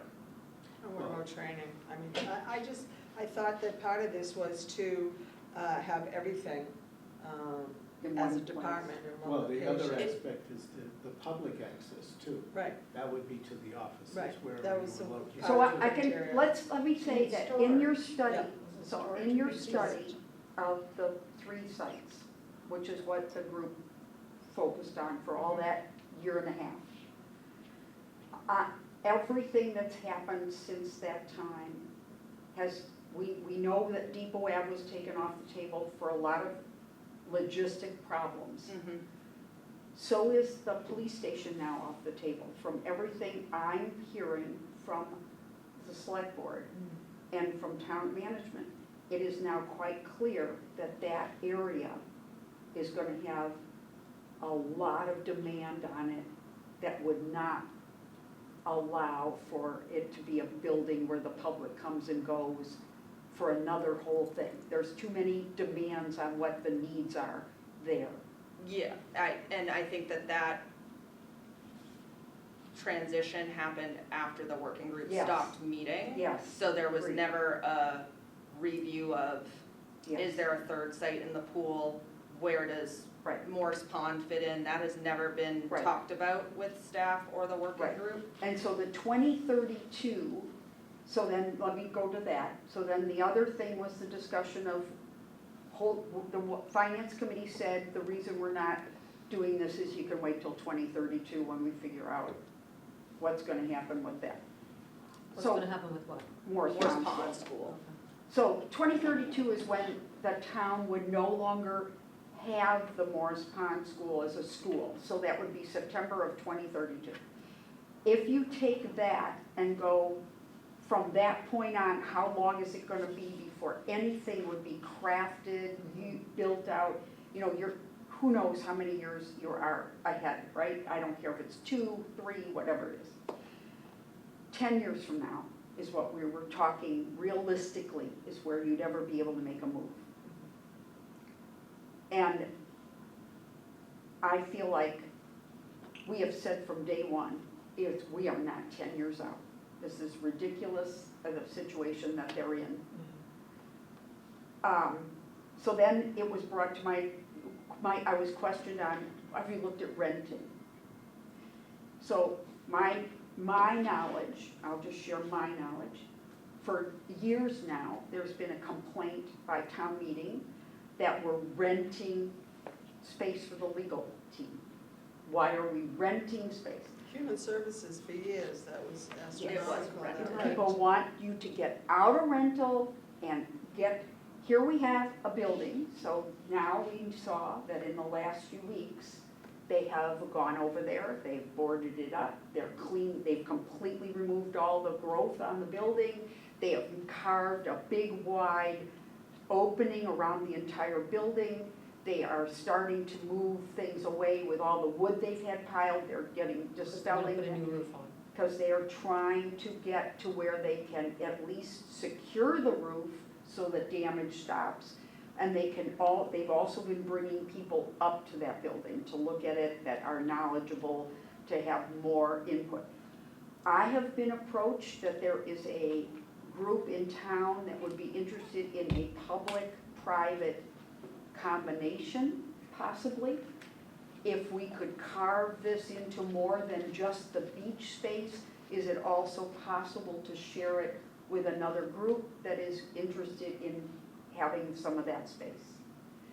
And it would be a group that would be a year-round operation that's looking to expand its space and its storage. So it would need also some storage area. The other party.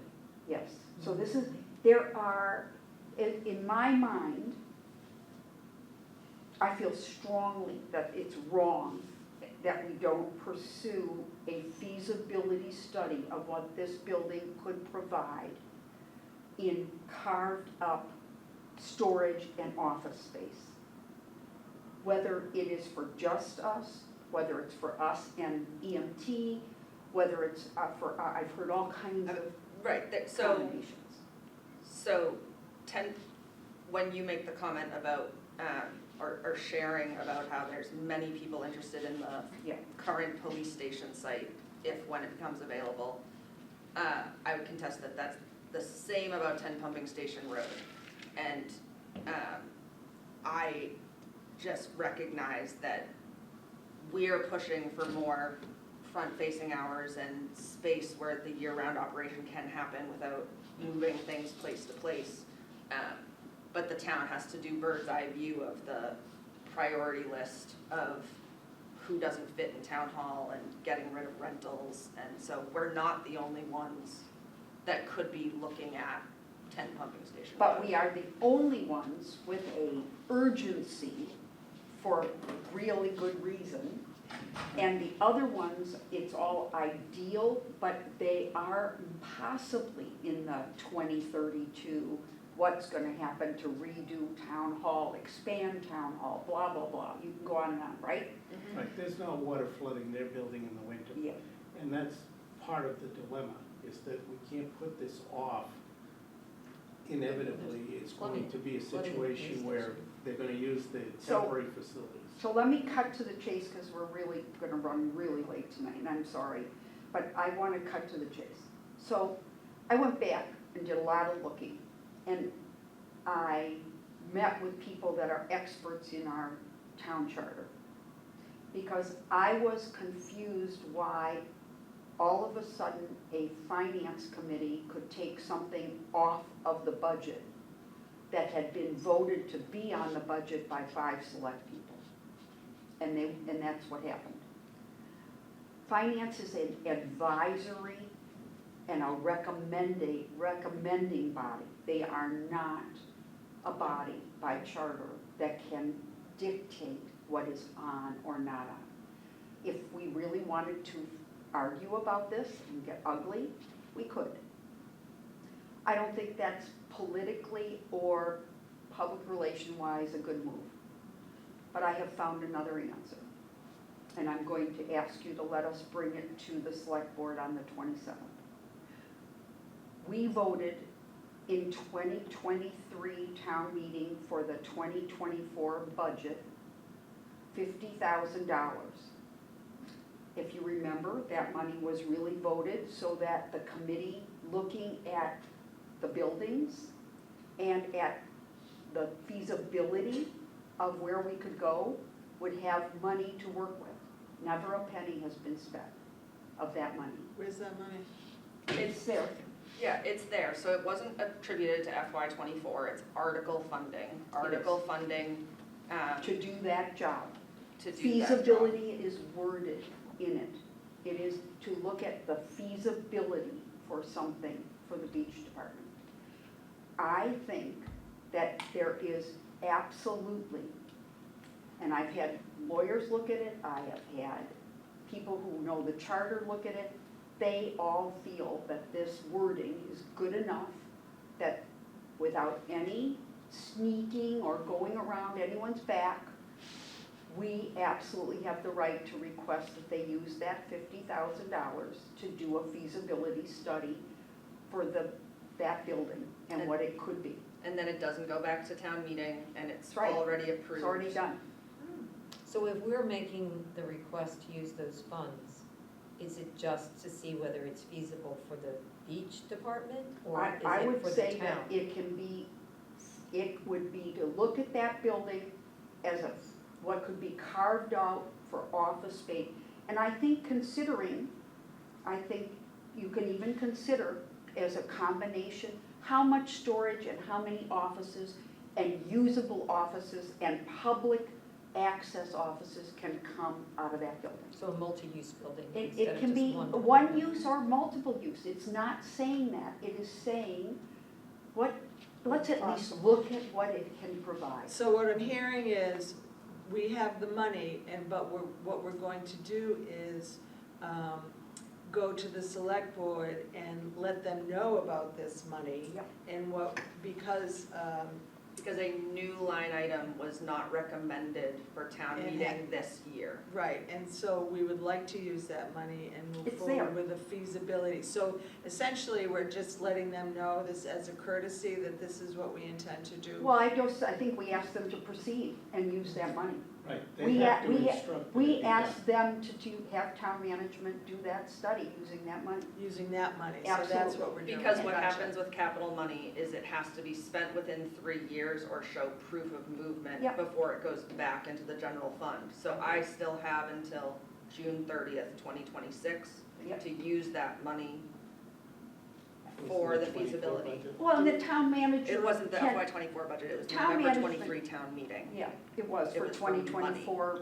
Oh, 2023. It was 2023 town meeting voting the 2024. But it's not voting 2024. It was just Because the voting article it as- money, it's article money, which Right. means it becomes available Forever. after the day after town meeting Yeah. votes. So That's this right. was an article. It was an article. It was a separate article. And that's why, looking at it, I looked at it very closely. I had other people look at it very closely. And the wording absolutely allows us to do this.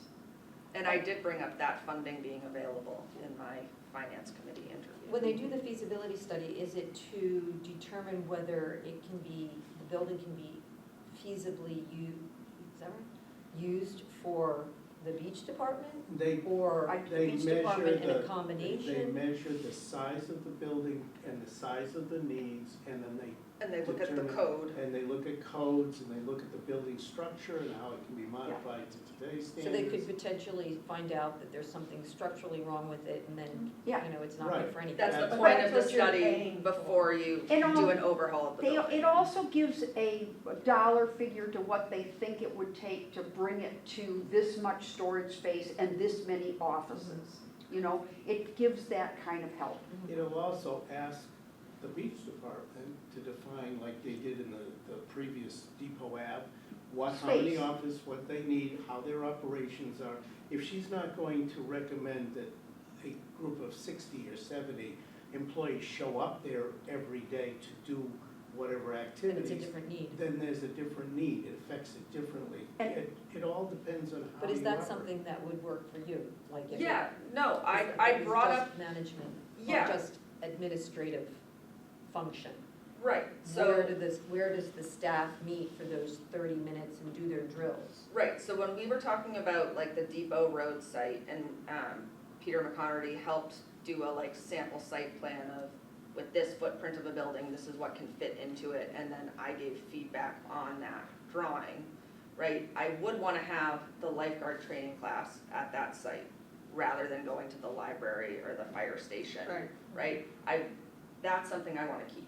I do need a place for the fiscal count-out office with a door that locks and where the safe is, and I do need front-facing counter computers for the clerks, and I do need an office for myself and Brooke and supervisors, staff, when they're doing their, administrative tasks, like payroll or evaluations or whatever, staff bathrooms, right? Those are all the things that regardless of where we go, we would need or I would like, right? And storage, and does the vehicle get parked there now, like for the 6 months that we have custody of the vehicle, or does the vehicle still get parked at the shed, right? I have to decide if the And beach where- lockup collateral duty, right, are they punching in there, or are they still doing it at surf? So those are all things that I would look for. When I did that for the Depot Road location, I was not envisioning staff meeting at 8:30 in the morning at Depot Road. Potentially, parking attendants could meet there, but or everybody meets there and it's just announcements and roll call and drills get done on site at the beach. And my feeling on that would be, I don't wanna send kids in cars twice. Well, it wouldn't be. It would be, what we did during COVID was, we met in smaller groups at the beach. Yeah. And so, like, you got where to report for roll call, right, the day before. You're reporting at Bristol, you're reporting at Surf Drive, you're reporting to Old Silver. But there is a benefit in the morning, and having been there, I feel like it's such an incredible thing to have everyone gather and hear the important messages that they need to hear. Right, but during COVID, when we couldn't all meet in the same place, that everyone had the same messaging. It was just a supervisor with a smaller group at each Yeah, of those okay. locations. Plus, And, just not to, no, plus the other factor is the public. The public needs access to the beach department in a place that doesn't have 4 parking spaces, that is, Or that you're backing out onto the worst road. possible You need, place. but you need that public access is also part of her job, is to, that counter space is gonna access Okay. people coming. So Lynn, just to get to your point, this is gonna be not just looking at, yes, certainly the whole beach department can fit in that building. But in addition to that, what part is really only gonna work as storage versus what would have to get changed? Let's say you did have another group that wanted to have a part of it. Could you change part of that storage area now, those 3 bays, into some more offices and have it be shared? Is that feasible? This is what the kind of questions that can be posed to the company doing this kind of a study. And so I think I found an answer that it's not adversarial, it's being smart about town money and not about, delaying it one more year of me Right. returning the money in June because it wasn't spent on the feasibility and going back to Yeah. FinCom next October. right. Just do it. And I feel like we could get a big handle. They've got this building now accessible.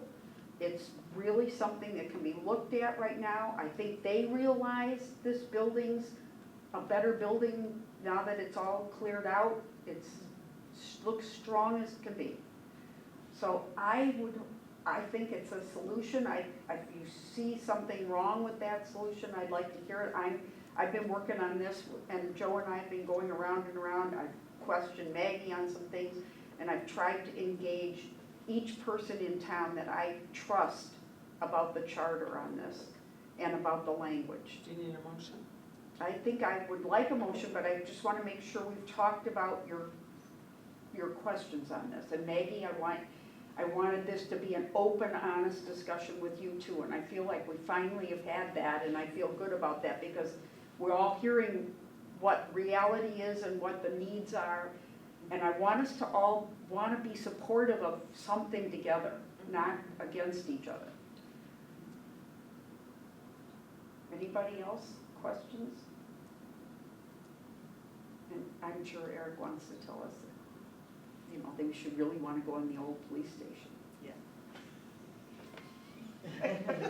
The facilities managers made it clear that it would be a tear down even if something was rebuilt on And- that site. And my feeling is that they're hearing loud and clear, parking, senior center, It's a nightmare. something that goes, right, yeah, it's It's just a nightmare. crazy there. So what do we think? Wanna go with a Seems- motion It or seems no? reasonable to ask for money that's already there, it's not used.